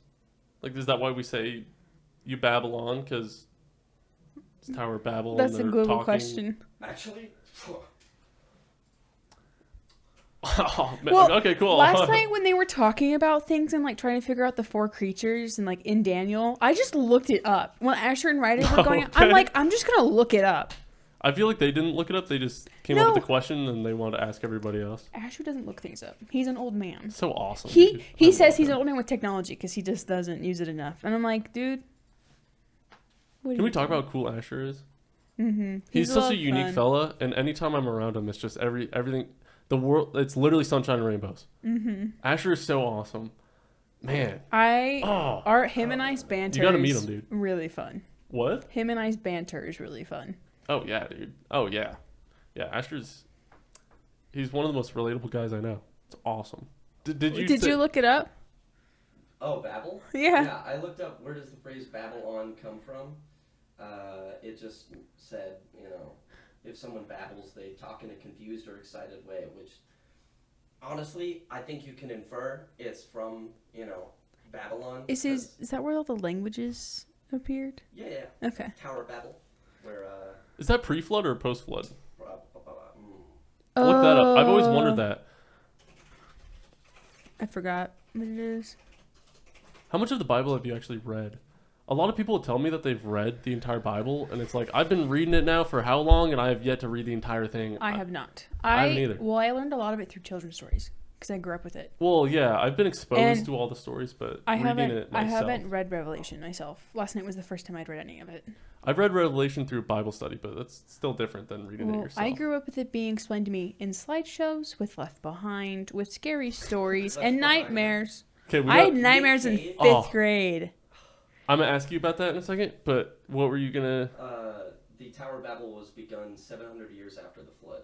Okay. Oh, okay. Which would make sense, because if everyone died before the languages were made, kind of wouldn't make sense. That's true. So, flood, and then... That changes my theology. Okay, good. Entirely? I'm actually not entirely, but... I hate this. What is this heresy? Google? So, you mentioned last night, you've mentioned also... Well, we'll get into the creation stuff later. Do you have a time limit? No. Okay, cool. Nimrod. I want to name my kid Nimrod and Nebuchadnezzar. Oh, I forgot. The second one is too long. Nebuchadnezzar and like King Herod. Nebi. That's Yeah. what I did in VeggieTales. Oh, I forgot about VeggieTales. Yeah. I barely watched it. Shadrach, Meshach, and Abednego. Yeah, but it was Rad, Shack, and Benny. I need to watch. We should have a night when, with people in the community and just be like, we're watching VeggieTales. That's awesome. That'd be fun. That's such a good idea. We want to do it with The Chosen. Like, that's already been set in my house. I won't be here for a lot of it because they're going to do it well. Like, we'll start it this semester, but we'll do it well after I'm gone. But they'll start doing that. I've never seen The Chosen. I'm scared of The Chosen because it's apparently made by a Mormon studio. Okay, really? I've watched it. I've kept that in mind. There are moments though in it because I've watched a lot of media, and when I was growing up, I was told, "Oh, don't watch any of it. Like, it's not accurate." Like, there are moments within The Chosen I could almost say word for word the Bible verse that they were using. Like, that's awesome. So I'm actually quite impressed by it. If it's funded by the Mormons, it's different than it being like produced by them. There's something that they're teaming up with this last season. I don't think it's a Mormon group though. Interesting. I'm not sure. The Chosen is not a Mormon show, but yes, it is produced by Angel Studios, which is Mormon. Yes, but I don't see any Mormonism in it. Interesting. Yeah. Well, the thing that I think about is when I watch, there's a scene where Jesus is rehearsing for the Sermon on the Mount with Matthew. I think so. Yeah. When he's writing it down. Going over it. Yeah. As though, would Jesus have done that? I think mostly it was Matthew writing it down. That's what I interpreted it as.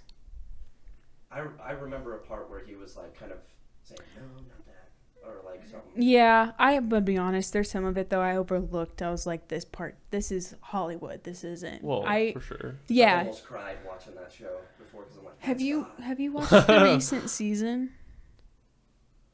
Season 4 is completely out now. I won't spoil, but they just ended a spot that literally, because I was watching it before Cody and Ashley came over, and I screamed when it ended because I wanted more. They ended it at the spot that you're like, why? How many seasons? How many Or seasons 4. can they even make? Like, They when does were he get aiming- crucified? They were aiming for 7. So Jesus' story ends eventually. okay, they Well, were. It never ends. Here's Oh. It never started. Well, yeah, you're right. Here's what Dallas Jenkins said online. The They were crucifixion story. they were gonna aim for the crucifixion at the end of season 6 and do 7 as like the afterwards with the disciples. Oh, cool, like Acts and stuff. How Yeah. season 4 ended, I'm not sure how that's gonna work. I won't spoil it for you. Oh. I'm not going to. But I don't know how that timeline's gonna work. Man, this would be a way cooler conversation if I've seen the show. I binged watched it. Is it good? Oh yeah. Cool. It like, is- does it get you all emotional and like puts it in perspective? For me, it created like the biblical moments that are Yeah. accurate, created a visual for me to like I don't see him if I ran into him on the street and be like Jesus, I'd be like you do a really good job at your job. But Jesus, you're great in the show. Awesome. that guy's Catholic too. which Does is it like really funny. humanize them even more? I feel like it would give me a new perspective on. It makes it we're in a visual age. So for me it created and I'm a visual learner. So for me it helped to visualize things and like see the culture and understand why the dynamics were the way they were. Yeah. Because there's a words that lot Jesus spoke, the Bible you know. may not necessarily like show every Jewish thing or like everything that they did culturally, but there's a lot of history books on it. Absolutely. So that part was really cool to see. Yeah. All right. I have to watch it.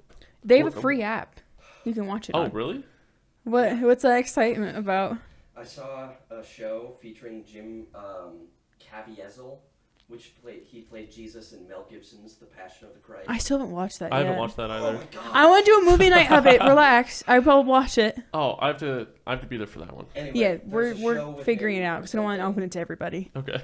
There's a show with that guy on here on Angel Studios app, and I'm like, oh shit, is he Mormon?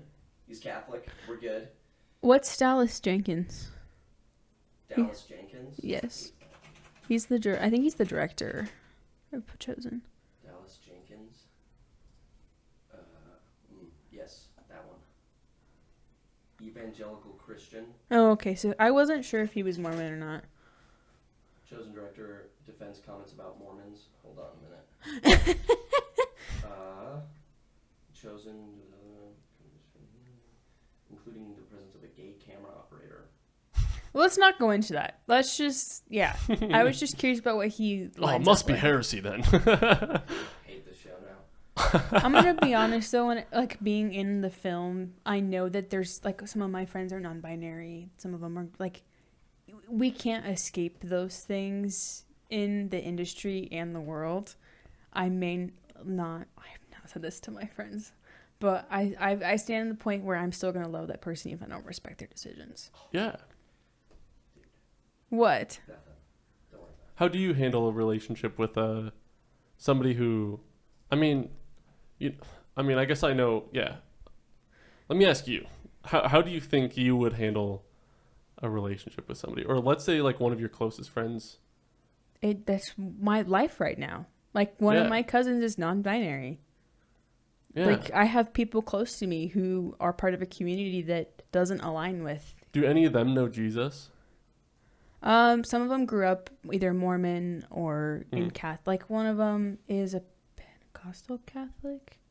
A Pentecostal Catholic? I don't remember, what? but no, I don't remember what it's called. They said something. Oh, is that Episcopalian? Then? Episcopalian, thank you. Oh, what is that? Basically, well, it's like I could not remember the word to save my life. I legitimately was like pulling Christian straws. Catholics, where they're like they Dude. don't want to pick between the two. That's what somebody told me actually. Don't call it them that. I don't It's the remember. only thing. But yeah, like How would you go about sharing the gospel with them? it's little things like Yeah. I'm not gonna go into that with about someone. I've seen different approaches within the same group that I'm in, and I've seen like how it doesn't work. I got to a point where I'm like, okay, I'm gonna share what I can. I'm not gonna push this person or Right. people because if you push someone, it's not gonna help. It's gonna Well, it breaks trust. yeah, and you don't even at the end of the day, I still want to be friends with a person. Like, they don't necessarily influence yeah. my life with their choices, but... Yeah, the Bible doesn't say run away from those people and not be friends with them. It reminded me... Kind of says the opposite, actually. Well, at one point in The Chosen, there's a leper that gets caught. He's trying to sell something because he's broke. And everyone's like, you need to stay, I think it's 10 cubits away. But the fact that Jesus would just go up to these people and just... Yeah. Anything. Right. That's what I try to keep in mind. He's not here for the healthy, he's here for the sick. Or how does that go? There's a verse that says that, or Jesus says it to some Pharisees or something. Yeah. You got it. Find it, John. Pull that up. But that's the perspective I take. Yeah, absolutely. Cool. Because I'm still going to love... if a person has a beating heart, I'm going to love them. Like, that's my standpoint. What if the heart's not beating? Well, that person's up. That person's not on... Yeah, that person's not here. So you grew up then in a church setting, it sounds like, where I didn't go to church growing up because my mom worked crazy hours, so we only had the weekends to ourselves. But I went to a private Christian school. And so it was the school then that made you afraid of the end times and stuff? Yes. That was not their intention at all. Like, legitimately not their intention. Yeah, okay. But because I thought of it as I have to do these things to be a Christian or loved by God, not this is a relationship with him. What led you to that? Like the relationship part? No, what led you to think that it wasn't that? And or like a more legalistic viewpoint of it? I had two people. They were married. The woman was the admin. She was my kindergarten teacher. She was the principal of the school. And then her husband was the administrator, my 5th grade teacher. And so I had them both in my life for many, many years, like from preschool to 5th grade. Mm-hmm. And it was good up to then. I had a lot of good teachers from that place. It wasn't just hard things, but they got ordained in Israel, I think. I know they traveled somewhere. And they came back and they made the school year round. They didn't let my family be a part of their school board because we didn't go to church every Sunday. Like, that was their biggest reason. And that was hard to hear because I saw it as a requirement. Yeah. But I've come to realize I was still learning a lot. I was still reading like a children's Bible. I was still learning a lot from my parents. I was still praying every night. My parents just took the approach of, we want to actually have time as a family so we can have a good family bond. Like, that was the approach. And so when they did teach us that, I may have been, I'm thinking it was either 5th grade or 6th grade. I don't remember. But I was going there as we have life groups. It was like a youth group style thing. And it was good for a while. But when they did that, they had slides that we watched Left Behind. I think we talked about the books. I was distinctly having only one nightmare that I remember, but I was sitting there. I was a kid, like little kid playing with other kids on the floor. And I was watching, like, everyone, I saw it as like falling asleep. Like, it was the rapture. People were falling asleep. And I remember, that's just how I visualized it. Cause not that that's just terrifying. People just start dropping dead. Well, that's what it looked like. And I was still wide awake. And I was like, I'm being left behind. Like, I was freaking terrified. And then it finally happened for me. But every time there was wildfires that were going off, it freaked me out. When COVID hit, it freaked me out because I was only taught the literal interpretation of Revelation because that's what I thought existed. It took me a long time to read different interpretations of different passages that we can't get the 100% truth on because we're not God. Like, those are big questions when we're gone. Be like, hey, what did you mean by this? Or like anything like that. But it took me until being in college to like actually read things and read different commentary and read different ideas about it. Different perspectives. To actually find my perspective on things that are still biblically there. It's just there's different views from different scholars. Yeah. It took me a long time. Yeah, how do you think that affects a child growing up, I guess? Because I know for me, I was taught a very legalistic and or like a distorted view of what Christ actually meant. I thought that if I didn't do all the things I was told I had to do, God would love me. That's like the opposite of the good news. That wasn't their intention at all. Like, these people, they're lovely people. Like, I haven't talked to them in like I feel like most people aren't years. like intentionally malicious. Yeah, I don't think my dad, for instance, like sought to destroy my family, but I think he always had good intentions, but he was blind to what he was actually doing. I just don't ever want to paint them because I had big C church trauma. I don't want to ever paint them as like absolutely abusers of it. Don't insult them. Don't do anything. No, it's not. Same way I still love my dad. It's not. I'm called to. At least for me, my like this is. You don't have to. You're not like called to respect the church or anything, but like for me, it's like respecting my father. All that jazz. Or not respecting, honoring. I don't think I respect him. There's a difference. But it took me in Chi Alpha. Like if I could talk to myself freshman year, I'd be a completely different person.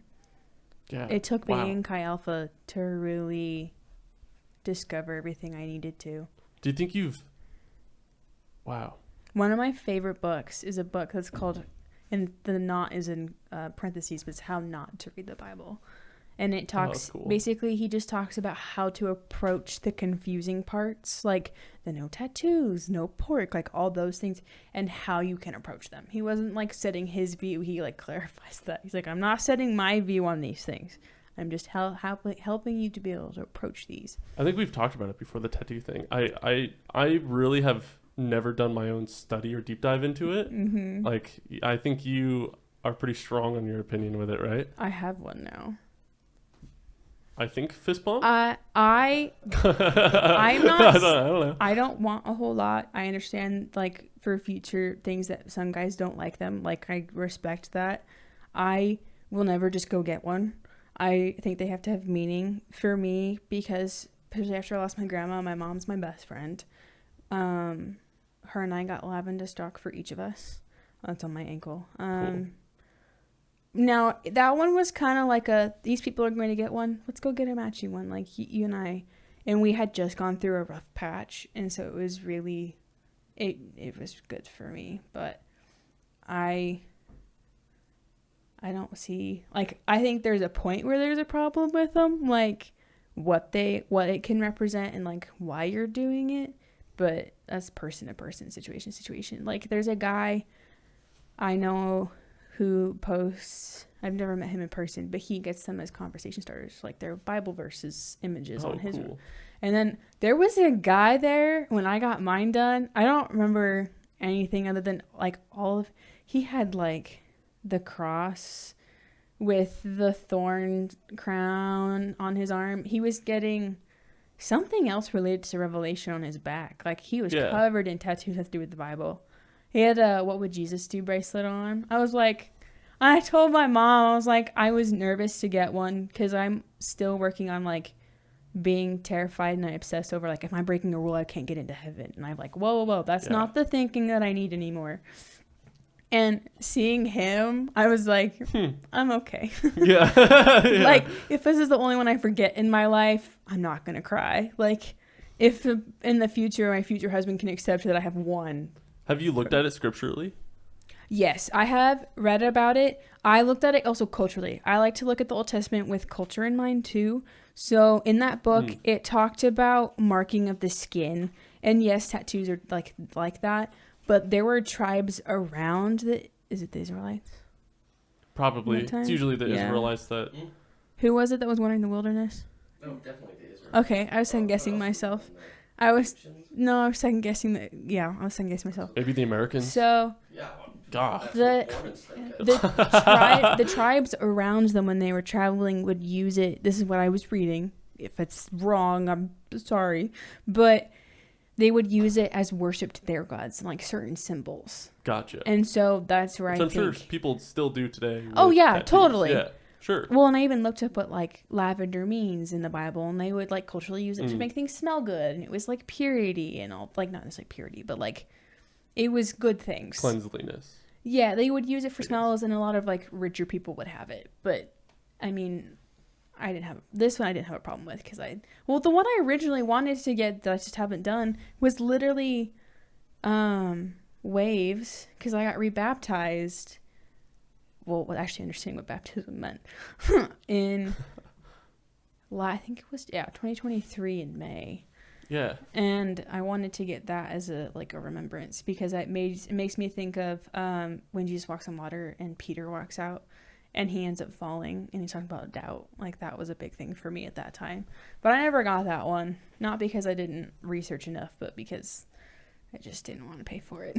I feel like a safe bet with it is always to, it's where your heart is, kind of thing. I think intention is a huge thing. That's usually where anytime it feels like there's gray area, whether there's actually gray area there or not, it might just be a lack of understanding, but it's usually just make sure your heart is in the right place. Well, and I got to the point where I'm like, I'm not going to have it when I go to heaven, and that's okay with me. Like, this is not a part of my identity. Like, we talked about material things a lot, and how, like, we'll have to not get attached to those things.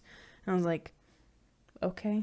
I don't have a problem with that. Yeah, it's kind of I don't know. I feel like the Bible holds a lot of wisdom, right? Mm-hmm. And it's not just wisdom for believers, but it's wisdom for just humanity in general. For us to freaking survive every day. Yeah. It makes sense then that there would be I feel like it would be wise then for people not to get a tattoo for something that isn't Jesus. Does that make sense? Yeah. Or like if they're not a believer and they get a tattoo that is worshiping something that isn't Christ, then it makes sense that if they ever did come to Christ, or that would be a big regret. Yeah, I was talking to someone, and I was asked the intention, like, how that fits into mine. And I was like, my mom, partially because I lost my grandma, like, I watched my mom fall apart. Like, that's normal. She lost her mom. And she had to be strong for everyone else and take care of things, but she's a huge part of my testimony. So it was like, yeah, it's a conversation starter. Can you share your testimony? No. I've kind of already said pieces of it. Yeah. Truthfully. You can give us like the super quick rundown, or we could just skip over it completely.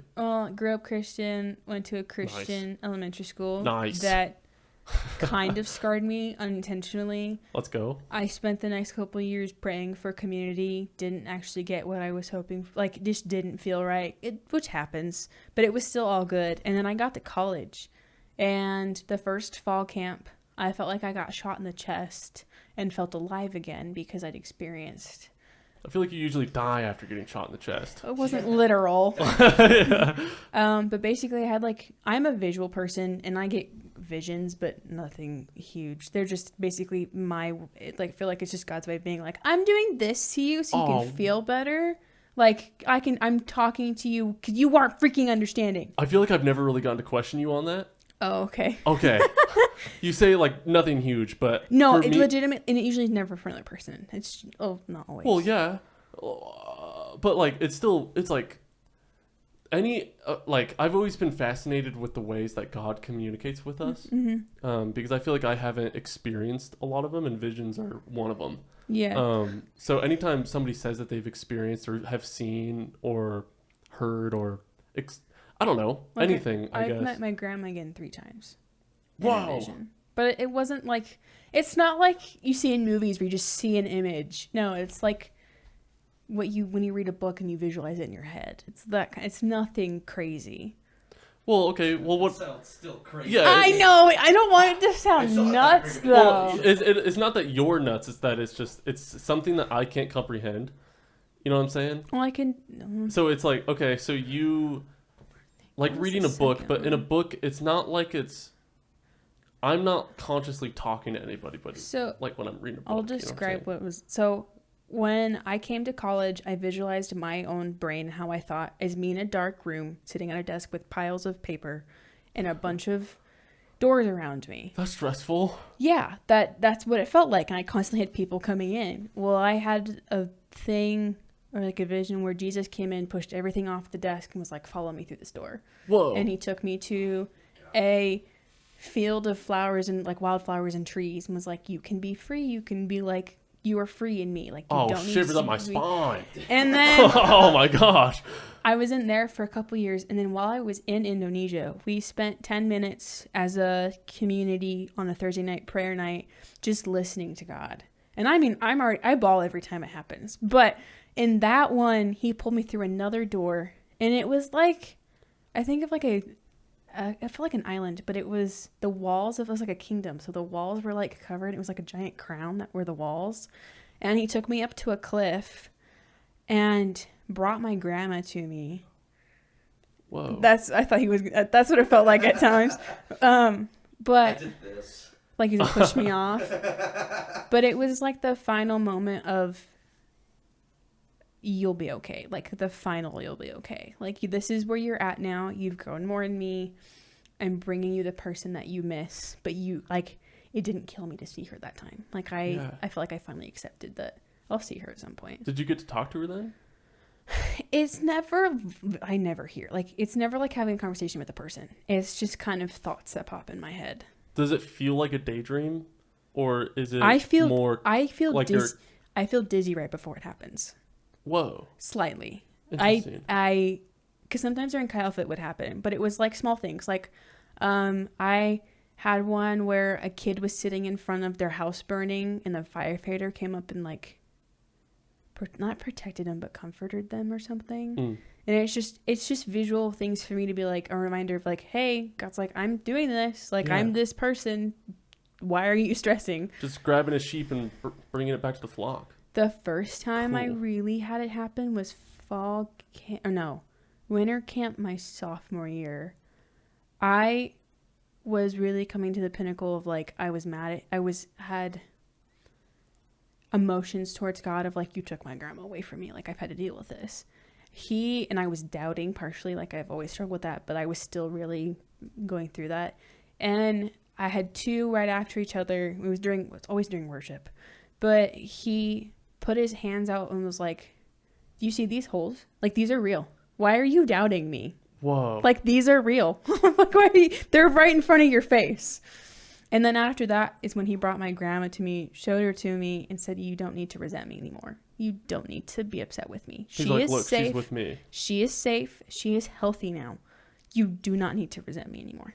What did your grandma look like the last time you saw her? Was she younger? It's never clear. Like, whoa. It's like it's her, but you know the 3D Jesuses you printed? Yeah. It's kind of like that. There's no face, but you know who it is. Whoa. Okay. And for me, like if I visualize my grandma, I don't see her like towards the end of her life. I see her when I was a kid. Like she never had gray hair. She dyed it, but like she didn't look as old as she did. Yeah. She just how I will visualize my grandma because I was a kid. You understood that it was her, but that doesn't mean you have like an image of what she looked like necessarily. No, it's when you dream. When you know a face, you can see it in your dream. When you don't, it's usually just faces put together. Yeah, whatever. Or at least you don't remember. But with that, I never see actual faces. Like it's just I know who it is. So when you're in it, are you still I can still hear everything. Closed? Are your eyes open? Usually my eyes. Still conscious about I get your distracted, surroundings? so I have to close my eyes. Okay, yeah. But I still know what's going on around me, and sometimes I get self-conscious about it, and I've gotten used to just feeling awkward. But yeah, I still am very conscious. Like it's not like what you see in the movies. That's definitely not what I experienced. It's something. It feels so small. Have you ever had one that you think was not from God, but rather from a evil being, if you will? I mean, I've had. I mean, if you really want to know a vision, I don't know if it was a dream, but when the murders happened, I woke up actually right around the time it happened, but didn't know it yet. And it was about an hour before. I woke up. The Koberger murders? And I didn't know that my dream was what it was until after I read the affidavit. But I had a dream of someone standing. I was facing, because my bed's against the wall. I was facing the wall. I turn over. Someone is in all black with a mask, hoodie, gloves, all of it, standing over me with a knife. Whoa. And that is what happened. And then the crazy part is that because I got home, I went to a party. I don't really drink, but I went to a party after a marching band. I went after a marching band game I didn't go to a party. I was hanging out with some of my friends in their dorm. Never mind. We had ice cream. We were having fun after the game. That's a fun party. That's my kind of party. Yeah, same. And I got home, and there's no one around me that I would ever be concerned about. I felt like I was being followed. Like, I just felt a weird presence. I was being followed, and it scared me. I was like, I'll just go to bed. Because that happens when I'm tired, but that time was really bad. And then I had that dream, and I, woke up. My mom was asleep, but I texted her. And then later that day, I was at work and I get a text of like, hey, this thing's happening on campus because I have vandal alert. I was like, oh. Then I ended up going home the following Wednesday after they announced what had happened. My dad is a very logical, very calm person. Like, if he's freaked out about something, then I should be freaked out. If he's not, probably just me being sensitive and get worried. He texted, or I think he called me, but he was like, I want you to come home. I was like, okay, this is serious. I need to come home then. Well, before that, on Monday morning prayer at 7 a.m. in the bottom of the tower, I went with a couple people. We normally would. As when I got sent a text from one of my childhood best friends about one of the girls that I went to high school with. One of the girls that went to Xana went to our high school. I didn't know her in high school. I knew her when I was in middle school. Whoa. I played volleyball with her. So, like, for me, it affected me because I was like, I knew who this person was, and she's not here anymore. It wasn't, I was really close to her. So, like, my grief was not near what her family, what her best friends are at. Like, your grief was probably more of a, wow, I feel vulnerable. Like, I knew what she sounded like. I knew how sweet she was. I knew what she was like as a person at some point in her life and in my life. And I was just like, whoa. Wow. And so it all just really hit hard. And then that's why I got off some of the social media. Like, I don't have TikTok. I kept seeing videos, and then my friend kept getting into all of it, and I was like, I don't want to do this anymore. And that's why when I see posts about why did they tear the house down, my family signing petition, like, not my close family, but family signing petition about not tearing the house down, I got so mad. I was like, you don't know what it's like to be down here when all of it was happening. You don't know what it's like to know these people. You don't know what it's like to not feel safe in your own home down at school when you're a college student, just trying to enjoy life and get through college. I got so mad, and I won't comment. I've wanted to so many times, but I won't comment on videos. I won't comment to my family just because it's not going to do anything at the end of the day. Well, yeah. Wow. Yeah, that was a huge one. I didn't think anything of it. I was like, that was a scary dream.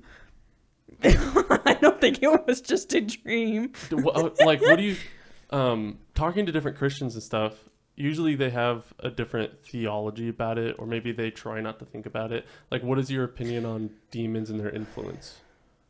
It's hard for me to notice it, like, in my own life, but I've seen it in, like, family and friends' lives, I guess. Like, just in bad influence that necessarily doesn't feel human, if that makes sense.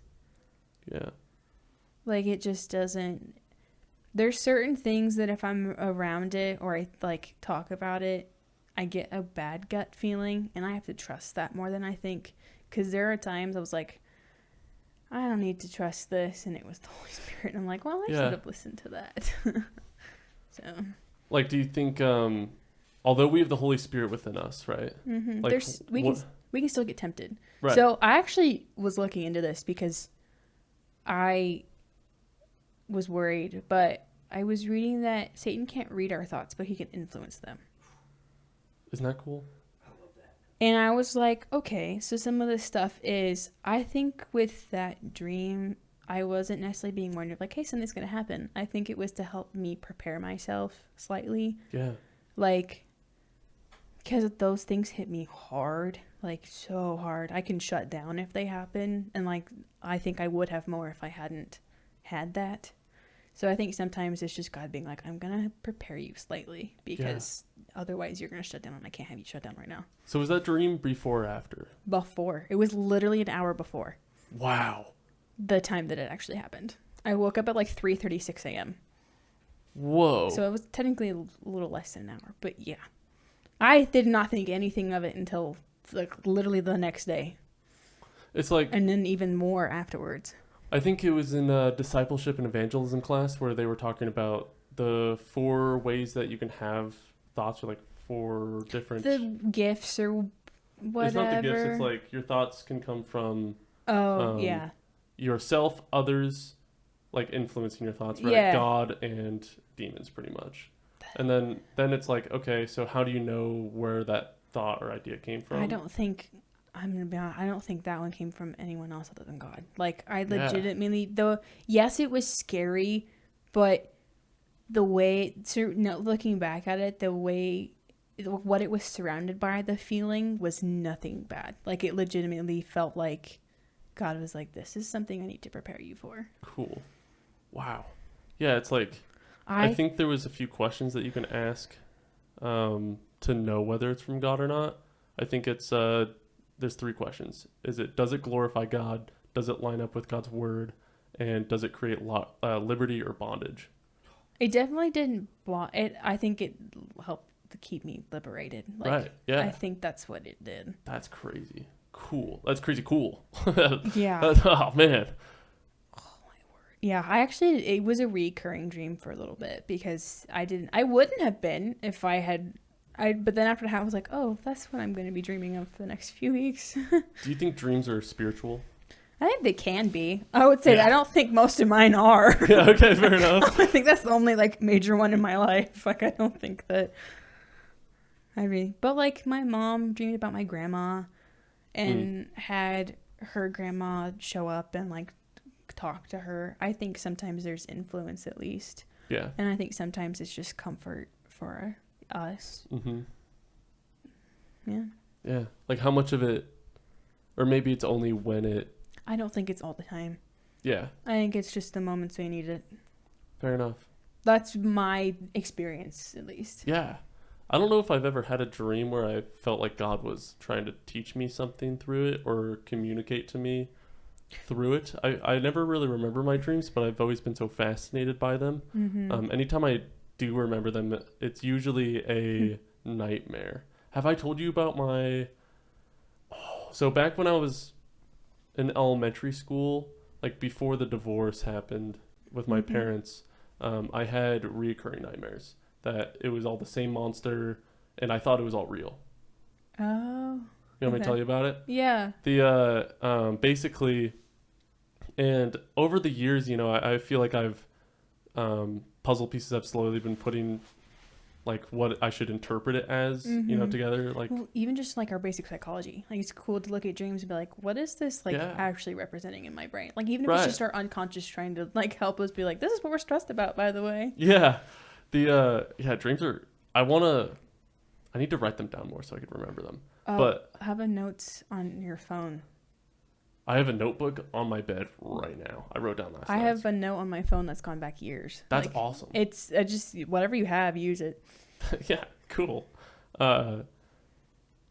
Okay, so basically every so often I'd be sitting in my house, right? Mm-hmm. And you know how like you don't know when, you don't remember when the dream started, kind of thing. Yeah. It always felt real to me. It took place in our house. Did you see a clock? No. Okay. I don't think I ever looked at a clock. I was like 8. I don't know if I even knew how to read a clock. That's okay. Yeah. So basically I'd be sitting in my house playing Legos or something, messing around with Jeremiah, and music would start to play throughout the entire house.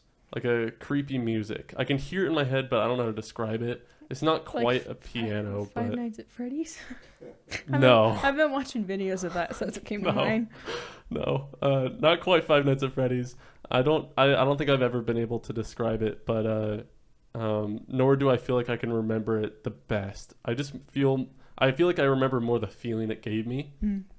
But basically, we lived on a two-story house with like a little mid staircase, if you will, the like split ones.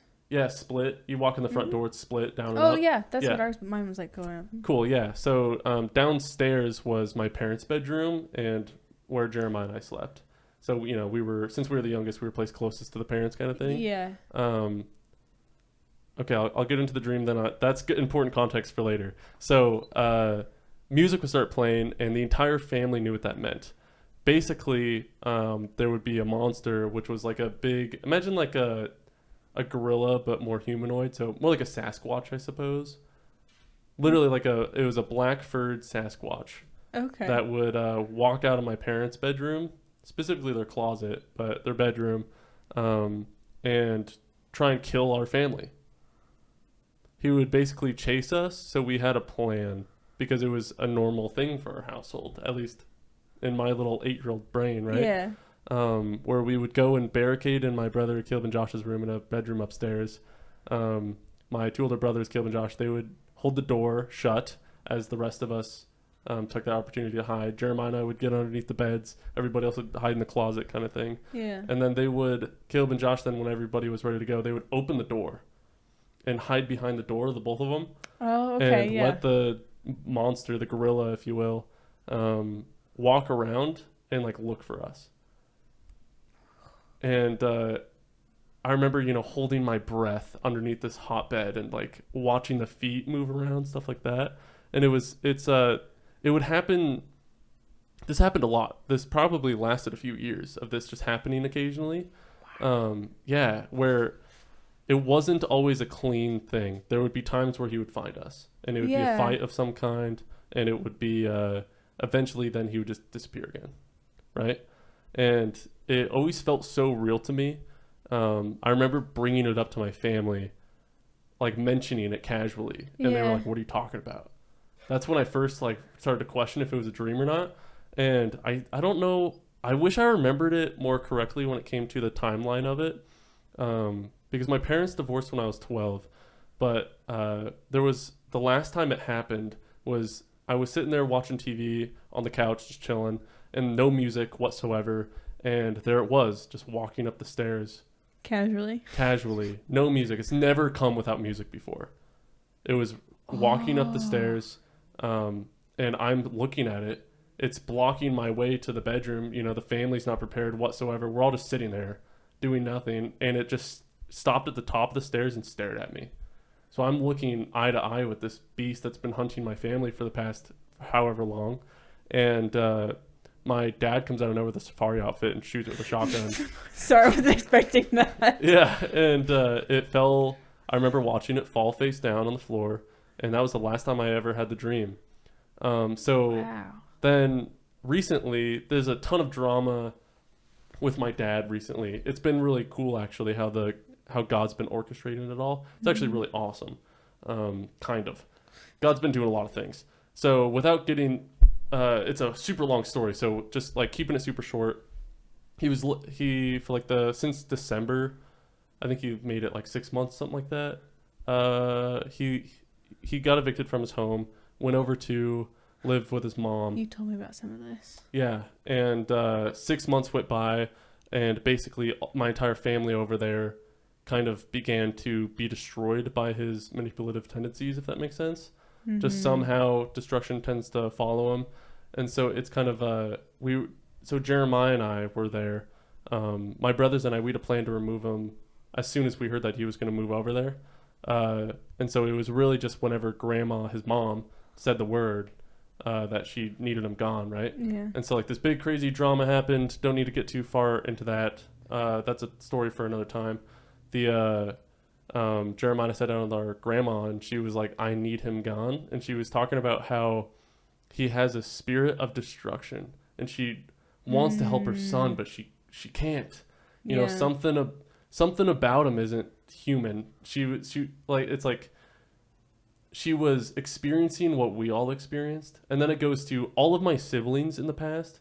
My parents' bedroom, scariest place in the entire house. You would walk in there and you would feel a weight. Like, I would, so imagine the split, right? The split house, whatever, you're walking in the front door, going downstairs. To your right would be a big living room, and then there's a hallway to the left. And as you walk down that hallway, all the way to the end is our door, and to the right is our parents. And then to the left, there's a door past the parents' door. It's like in the middle of the hallway to a bathroom. Okay. So growing up, whenever I needed to pee in the middle of the night, I would have to go past my parents' bedroom. And it's like I'm staring down a dark hallway with an abyss at the end. And what I was scared of was not the abyss, but my parents' door that was closed. Okay. You know? And it's like, that's where the monster came out of. I was going to say, do you think that that's what it... I think it's an evil spiritual presence that has attached itself to my dad. Because if you saw your dad with it too, that also helps with that. It's like everything just kind of seems to make sense. You know, I'm not the only one who's experienced the weight of my parents' bedroom, or even the presence of my dad, if that makes sense. Yeah, that makes sense. It's not something that can be explained, I think, by logic. Yeah, that's a good point. So it's kind of it's wild. So I keep praying for him. You know, it's Yeah. It's bizarre. I think demons I'm extremely fascinated by them, along with the angelology, if you will. I mean, demons are angels, so I don't know if that like is a bigger umbrella or if demonology and angelology are two separate things. But trying to ask other Christians about like experiences they've had, or how, like, asking them how much power do they think they have, right? Yeah. It's like what have you ever had an experience where you can attribute it to a demonic presence? I can't think of any right now. I probably have. Like, Well, it wouldn't surprise me. I mean, I'm sure me. like basic temptation or anger or even mental struggles. I would argue not all of it, but I think depression or other mental to a point, yeah. disabilities. Yeah. I think for me, for a while, I think that could have been like I experienced trauma. So I like for a while it probably was part of that. But I think for me, I spent so long in it that my brain chemistry changed, and that's where I think to a point that like that can't. Yeah. Do you think you can get out of that?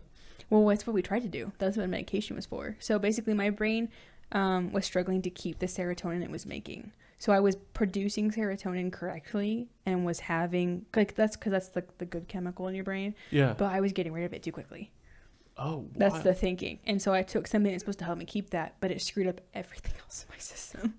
So now I'm experiencing like anxiety like never before. It's so present and so constant that none of the things I have is working. Yeah. So I actually am seeing a Christian counselor that I met at church. Oh, cool. And we're going to go through the physical, the mental, and then like my life event of me graduating, which is really cool. That is cool. But I think that yes, to a point. I think because the body adapts. Our bodies are really good at adapting to these certain things. And so I think it gets to a point after such a long time that the body just adapts. I mean... And at that point, I don't know what happens. For me, though, I think, like, hearing your story even about the back in the day, you know, where it sounds like those people weren't malicious in the intent of trying to, like, make you fear revelation or anything like that. Mm-mm. It's like, do you think, were they teaching it that way, or do you think there was influence on your understanding of what they were teaching that made you fear it? I didn't know there was a relationship with God aspect of Christianity. At all? I didn't understand it. Gotcha. Until I was much, much older, because I don't remember it being taught to me. But there also is the side of when it comes to personalities and how people's brains work, we latch on to negative more than we do positive. Yeah. So I mean, I still have a mental wall. So my grandma passed away on September 18th, 2016 at 3 or 6 a.m. The time before that, I'm still slowly getting access to. If you had asked me 5 years ago, we're trying to recall memories before that is extremely hard. Like I knew those memories, but trying to describe them to you would have been a nightmare. Yeah. It was literally a mental wall that was up, but as a protective thing. And so there's still things I don't remember very clearly. Like they'll come up with smell, with a song, with people talking about it, but to recall them is so much harder. Yeah. Wow. Cool. I love looking at how complex, like we have medical stuff, we have psychology, but just thinking about how complex the human body is and the human brain just screams God. Like there's no way something had to have made that. Like there's no way it would just evolved. Like that's what I've always thought. Out of the primordial soup. Yeah. But over billions of years. I have my stand on creation because I've been studying it. Okay, this is a perfect segue. Let's get into it then. So yeah, what are your questions? My questions? I don't know. Let me come up with one. How old is the Earth? I have the standpoint that we don't know how old it is, because I was taught that it was 10,000 years old. But because I grew up I think that science and faith have a segment where they go together, but they're so separated that we can't accept that they go together to a point for like different parts of the community. What do you mean by separated? Well, because science is still a thing. Like if science wasn't real, we wouldn't know how our bodies work to a point. Like sure. That, yeah. And like how old the Earth is. I've gotten to the point where I ask the question, does it matter that much? And I was reading, there's a book I need to finish reading, but in that book it talked about creation. And I've talked to Christina about this a lot. Oh, cool. And it's written in poetic form. The whole first part is. But there's the cultural aspect of, was it written in that sense so they could understand it? Because they thought of the earth as a dome and flat. Because they didn't have anything to look at. That's a good point. And so I thought about it because I grew up with 10,000 years and I never agreed with it. Like my gut, my heart was like, I don't agree with that myself, but I don't know what to research. Yeah. So in the last year, I've really read a lot. And so I came to the conclusion that we don't know how old it is. Which is like... Are there questions that you can ask right now that would be like a... Oh, if I could ask... Point towards like not being able to answer it? If I could ask him questions, I'd say, who wrote this? Well, I think we kind of know that. But I'd be like, what was it actually like? Because the days could have been years. The word does not translate to literal day. A literal 24-hour day. Like the word day is used in many different contexts within the Bible. But I grew up... Day can even be like a generation and or a time period. Well, like in some other Back things, in the they day. use seasons to describe a year. Yeah. Where it's not like individual 4 seasons or whatever. And so I read that. I was like, this is what I have always questioned. And so it was cool to read about that. But I take the standpoint, we don't know. It could be a 24-hour day, but it's also God's 24-hour day. Yeah. Like, his sense of time is way different than ours. Way, way, way, way different. Well, and it came to question, if it was actually 7 days, the garden would have had to develop certain things that we've studied over our history had to have happened, like with the earth moving in general. Now, I do think Adam and Eve were the first, like, all of that happened. Like, they were there. Like, Sure. There's the whole thing of, like, of, like, dinosaurs, like, how all that lined up. I've heard a theory that they were here during the flood and they were wiped out with the flood. Like, at that point, you never know. Like, there's bones. They happened at some point. Well, the flood is so interesting to me because there's a whole, like, from the garden, following the genealogies from the garden to the whatever, it's supposedly 1,600 years, right? And that's just 1,600 years of human history that we really don't know much about. Yeah. Well, and there's even theories that the flood didn't even happen. I'm like, there's evidence. Like, there's literally a rock that has the shape of it. And I love looking at the actual physical history. The apologetics of it all.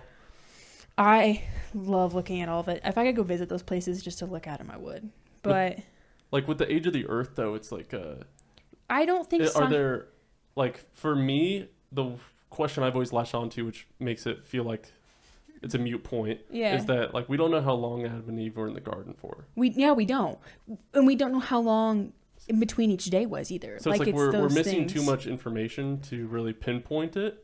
I feel like it's much more about opinion at that point. But... And I love that we take, like, some parts of it, yes, are literal, but we take parts of the Bible literal that I don't think were intended to be literal. Because, I mean, if we took some of the parables literal, they wouldn't make sense. But that's just what I've gathered from reading things. The dinosaurs is super interesting. Yeah, I don't think science is wrong necessarily. Like, they're gonna have mistakes. No. They can't even figure out how old the Earth is completely. Like, they haven't estimated. They have their best guess. Yeah. Based off of all sorts of systems. The only person who knows how old it is God. Like, he's the one that created it. He was there from day one. He'll be there till the last day. Like, he's the only one. I was so stoked about this conversation. I was talking to my buddy about it earlier. Oh, really? Justin. Because the 7 days, right? Yeah. It starts with light, and then it's like water, and then... Can I add to that really quickly? The cool thing, too, the light, it doesn't necessarily mean literal light, because Jesus is the light, too. Light of the world. Sorry, I just love that fact. But if you follow, like, the events, like, the most specific one that or the most intriguing one, I think, is the fact that there's water animals and sky animals made before humans. And if you look at evolution, they crawled out of the water to become, like, land animals, right? So it literally was water to land. Oh, just yeah. like the Bible says. There's a lot of parallels. Oh, exactly. it's so good. Yeah. That it just...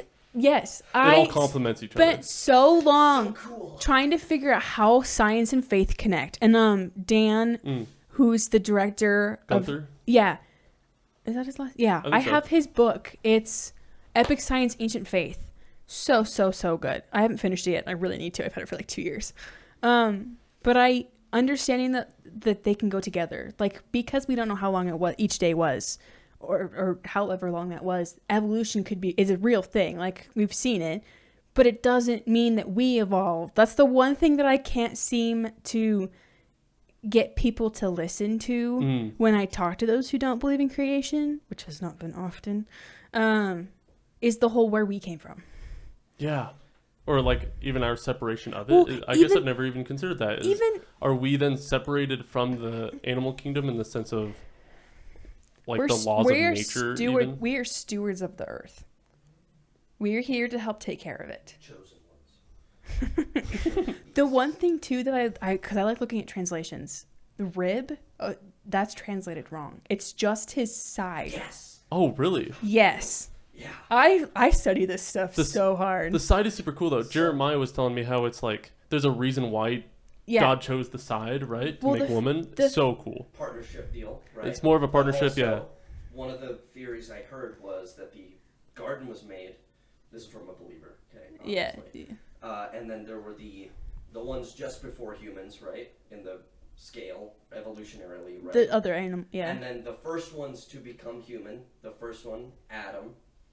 And then, or maybe there were other ones, but then from his side, as in there was a woman chosen out of the group that he was in to be the ones to go into the garden as kind of a test. Oh. That's kind of like, whatever. But interesting that it's like, it's kind of, Yeah, it's a cool idea. Because we were intended to be partners with people. Like, right, the relationship, right? That's the whole thing. That goes back to that triangle, which I have made. What's the triangle? So the two bottom points is the girl and the guy, and as they get closer this way, God's up top. As you get closer this way, you also get closer to the top, which is God. Oh, cool. Okay. Oh, I was thinking that differently. What were you? If you think about triangles, right? Hypotenuse, when you're further away, here, when you get closer this way, that's like, whatever. That could also go with you become one. Like, it's not 1 equals 2. It's 1 + 1 = 1. Yeah. Yeah. That can go with that. So, oh man.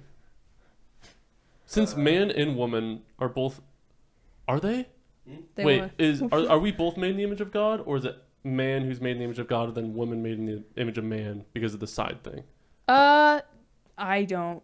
I'm probably biased because I'm a woman, but well, yeah. I've seen it. That's not. No, I'm just saying. Like, assuming, I've grown up seeing it as we are all made in the image of God. Well, right. I think so. So it's like then the joining of our flesh or whatever. Or you right, could think or like houses too. Yeah. Houses. Yeah, like I think what did they talk about? I've not necessarily read, but I've talked a lot in one-on-ones with mentors about like their cultural stuff, and what the verse where it talks about the woman submitting to the man was a huge one because at a friend's wedding she said that, and my mom felt uncomfortable about it. Then I explained to my mom that a lot of people I've known, they stick with the first part, and the second part says he has to like respect her or love her kind of thing. Right.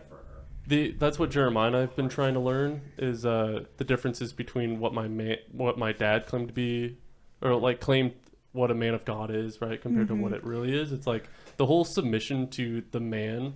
I think Jesus says how like the man is supposed to be the head of the household kind of thing, but you're supposed to as the leader of the household, what is the greatest example of a leader? It's Christ, who lays down his life for us, right? The same way a man is supposed to lay down his life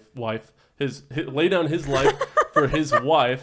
So then in that way, his wife submits to him because she respects him, not because it's demanded upon her. There's also within the Christian culture community, like there are couples who prefer the guy to be the leader of the household, or there's ones where they're not like equal necessarily. Like one of them's still the protector, but he doesn't make all the decisions. Like it's just the way that they have their relationship in their family. Like, I think the decision making is more so of, because I am serving my wife, any decision that will potentially backfire or have some sort of effect on not only our relationship but the people around us or our family, the idea is to take that burden off my wife, not that I don't want her input or that I am disrespecting her and saying that I know better. It's different than that. It's more so of serving her in that way. I grew up with my parents. They're very equal. Like, I don't think in my view, there's no head of household. They're both, my dad's very calm. My mom's stubborn. I'm like her in that capacity. So she has the, like, personality that you would assume is a head of a household. But my parents they complement each other so well that I see them both as, like, they make decisions together. They do everything they can together. So I grew up with that. And so seeing the traditional, like, the man makes, like, not necessarily makes the decision, but he is, like, the head of the household is something that I had to deep dive into. And I was talking to some friends who got married when they were still in school here. And she explained, I forget the terms, but there's two of them, and some couples are more one and some couples are more the other. And it's an important thing that they have to figure out in, like, pre-engagement counseling or premarital. And I had never heard of it before. So it was very interesting. Yeah, it's really cool. As the man submits to Christ. I have the verses about okay. wives and husbands. Yeah. Oh, dude, read it. Please. Ephesians. So cool. 5:22 through 27. It's a long one. That's okay. Wives, submit to your own husbands as to the Lord, for the husband is the head of the wife, even as Christ is the head of the church, his body, and is himself its Savior. Yeah.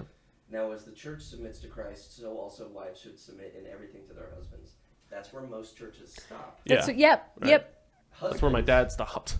Yeah. Husbands, love your wives, as Christ loved the church and gave himself up for her, that he might sanctify her, having cleansed her by the washing of water with the word, so that he might present the church to himself in splendor, without spot or wrinkle or any such thing, that she might be holy and without blemish.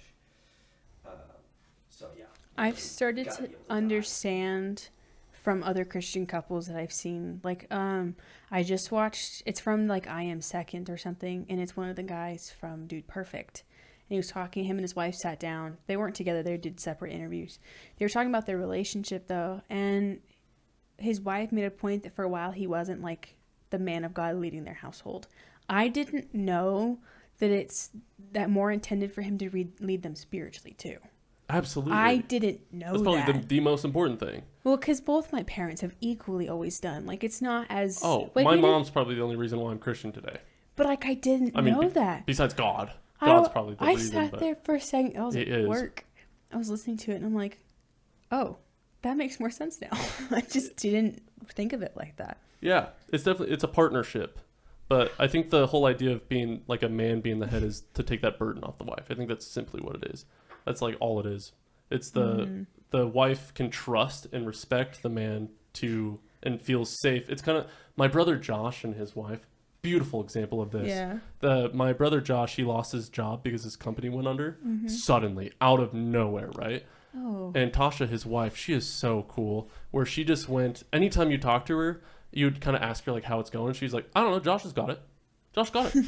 And she just trusts him with it. Yeah. Or Josh is over there stressing out. But, you know, it's that role to play as, like, since he is the head of the household, if you will, she puts his trust in him. It's because he respects her. And there's that level of, I guess, respect towards Christ in the middle of it kind of thing. It's like, it works. It works. And then from there, you know, she can support him in that. And he seeks wisdom from her and all that jazz, you know, and she can... keep him pointed in the right direction. Not having the whole picture growing up, I'm a very independent person. Like, I can take care of myself when needed. Like, I still rely on people. I'm not saying that I don't. But I didn't date until college, so I didn't know that and I'm still figuring out, that it is a partnership. Like, I got so used to the, like, 50 and me going 100% and the person being 50. Like, I still am learning and understanding that God intended it to be 100-100. Like, it's never a 50-50. It's 100-100. Whoa, that's cool. And it's taken a long time for me to finally understand that, because I was always scared. I was like, I don't know how I'm going to work in a relationship. I like to do things this way, or I still want to do my own thing. I realized that it doesn't mean that I have to be a homemaker when I get married. Like, I'm not going to marry someone who expects that of me, because I still want my own career. I still want to do my own things. And it was seeing different example couples that showed me that, different Christian couples. I was like, okay, this makes way more sense than what I thought. Yeah. Cool. This is the longest episode. It is? Congratulations. Oh, nice. 2 hours, Fist 28 bump. minutes. 2 hours what? 28. 2 hours, 28. Which is... Longest one is 2 hours 35. It is? Yeah. Oh. Blake. Oh. Blake Moore, do you remember him? Yeah, I've seen him around campus. Yeah. Well, I wasn't here for that one, was I? No. Longest one John's here for. Well, never mind. No, you're good. We'll celebrate in some minutes. Hey, I'm still the first girl on here, so. True. That's another one. Our first diversity hire. Technically, you have 6 minutes, maybe 7 minutes to beat another man, so. What do you think about the moon landing? I think we've talked about this. I honestly... You have. I was there for that. Really? When you were a flat earther for a day and you told her about that. Oh, we were, yeah, because we all went and got ice cream, and I talked to you two quite a bit. Oh, yeah, that was fun. That was a fun night. And then you sent me the NASA thing in a group chat. I did? Yeah. Oh, nice. Good. Gotta educate everybody. I still don't believe NASA. I think they're all liars. I'll be honest. I think the Earth is a globe, but NASA's a liar. Yeah. I honestly, at this point, don't know. And I'm be honest, it doesn't cross my mind. Fair enough. I don't think about it. It's one of those things I'm like, I feel like this is slightly a moot point unless I studied this. I don't think it's for everybody. Like for me, it literally brought me to like existential dread before I met Christ, you know? It kind of led to me meeting Christ because I was like, wow, I need a savior. But there was a point where it's like I was staying up all night making maps for my family to flee to the mountains kind of thing. When like I will say I've had those thoughts before, but that's because I was thinking of Revelation. Yeah, I was thinking of it. I mean, I definitely had a perspective of Revelation during all that crisis, but I think that's kind of where it all ultimately led, I guess, is biblical prophecy. There is a movie coming out about, I don't know, because I don't know if it's true or not. Like, of them faking the moon landing. Have you seen that trailer for it? I was like, if they're making this, it's bigger spectacle or like conspiracy theory than I thought it was. Oh yeah, it's huge. Well, it's just as simple as if the government lied to us, why do we still trust them? And as an American, if they're lying to us, then we should go in there and remove them and reinstate a new government that we trust. I'm not going to give my opinion online about politics, but I can talk to you about that after. We don't have to segue into politics. We'll stay out of that. I have opinions that I don't want I don't talk about in public. I don't have What were you saying? Space.com. Space.com. Fly Me to the Moon trailer mixes real life Apollo history with moon landing hoax. Oh, yeah, because it's got Channing Tatum, Scarlett Johansson. Yeah. I'm looking at them right now. I'm trying to remember who else. I'm looking at them both on the screen. I can't remember who else is in it. Let me find out. This is I don't like watch every trailer, but I'm on IMDb decently. I don't like Letterboxd. I've tried it. I don't know what that is. It's it's for pretentious movie watchers. There are movies that I was like, this is a really good movie, and it'd have an average star of 2.4, and I'm like, I'm done. These are people who were just wanting to give bad opinions. Yeah. Like I don't need it, so I use IMDb. Yeah, all right, fair enough. I used Letterboxd. You put me on it for a minute. I used it for one day, and I was like, I'm done. I recently saw Quiet Place Day 1. Oh, so did I. Did you see it? Yeah. Did you like it? I'd give it a 5. I literally, the first thing I said afterward was like the directors for the first 2 movies got together and were like, well I think those ones just didn't have enough talking. So John Krasinski did the first 2. Yeah. He did that one too. I think he's been convinced to do another one. Why? Because he didn't want to. Yeah, I don't think so. Oh, really? No, he didn't, but they got so popular that I think he gave in. Yeah. The day one, you've seen it, right? She died differently than I expected her to. I thought she was going to scream when he was running to keep them away from him. Oh, you think that was like a creative way to do it? That's what I was expecting. Yeah. When you study, I've noticed as a studying film, I try to predict it more. Yeah. And it's films that, like, they're all, I still enjoy all of them. Like, I've watched, the T-Rex Pastor one. Oh, Velocipaster? Yes, and I still slightly enjoyed it. Like, I think bad movies can still be enjoyed by the correct audience. But I like to predict them, and that when I can't, that's when they're even better for me. Yeah, absolutely. Plus, I loved that. Oh, what's his name? He's also in Stranger Things. He's the guy. He finally got to use his British accent. Which one? The guy in the that ends up with her sweater and the cat. Wait, you're talking about Stranger... What did you say? He's also in Stranger Things. The guy from that movie. Really? Yeah. Oh. He plays Eddie. Oh. Eddie. I hate Stranger Things. Oh, sorry. I don't remember. I'm a big fan. Oh, I bet you are. Well, The name Eddie's it's gotten familiar. a little crazy recently. Yeah. But Has I it? was a fan of the first few seasons. Definitely. I hate the fandom more than...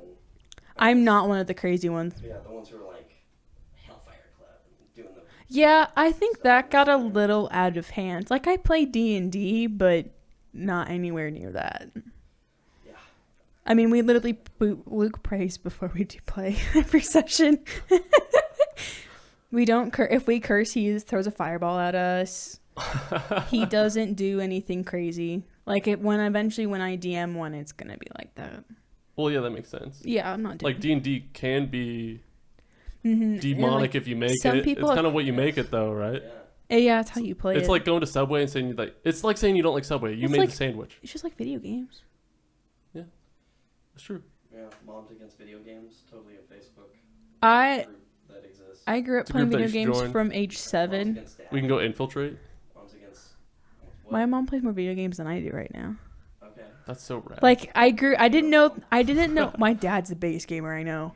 If he streamed, he actually could do well, but he doesn't. He just plays at home. He has the biggest gamer score I've ever seen. Does he play 7 Days to Die? I love that I game. think he has. I don't know. Elijah's stepdad played that game so much. I love He- it, dude. Best zombie game ever. He plays with his buddy, and they cycle through new games that come through. Project Zombie. It's all I love that Just game. any game, truthfully. All the zombie ones I love. Overwatch. No. Yeah. No, he doesn't play Fortnite either. Good. I don't like those. I don't like playing those games. I like story-based games like RPGs. Yeah, cool. Like Skyrim is one of my favorite I was games. about to say Skyrim, yeah. I never knew that Pokemon was an RPG until Elijah told me. I didn't play Pokemon until I got my Switch. My Lite. fiance, Connor, he played Skyrim for over 8,000 hours, I think. And he broke up with his girlfriend back in high school to play it more. I remember you talking about that. Yeah. I own it on multiple devices. Terraria, though, is the game I think I own on every single device I have. Because I bought it for mobile after having it on Xbox, and I also bought it on computer. I maybe have 6 hours on it, and that's it. I can't get Terraria. that far on it. Longest podcast. Oh, congratulations. Another record. If it goes on for longer, we gotta make like 2 parts. No, we don't. Crazy. I mean, well, yeah, this is good, yeah? It's getting so hot in here. I'm frying. All right, this has been Mattea Campanella. She's so cool. Any closing remarks? Do you want to like shout out anything? Nope, I'm not that kind of person. Okay, cool. Cut! Thanks for watching. I hope you all enjoyed the podcast. If you want to support us, you can find us on Patreon. The link will be in the description.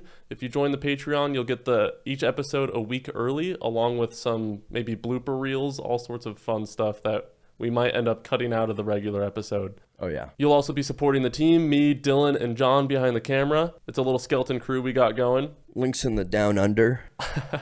In the land down under. See, that's funny because that's Australia. Yeah, you guys can find us on any of the big podcast platforms, Spotify, Apple, YouTube, I guess. If that was a podcast platform, that'd be great.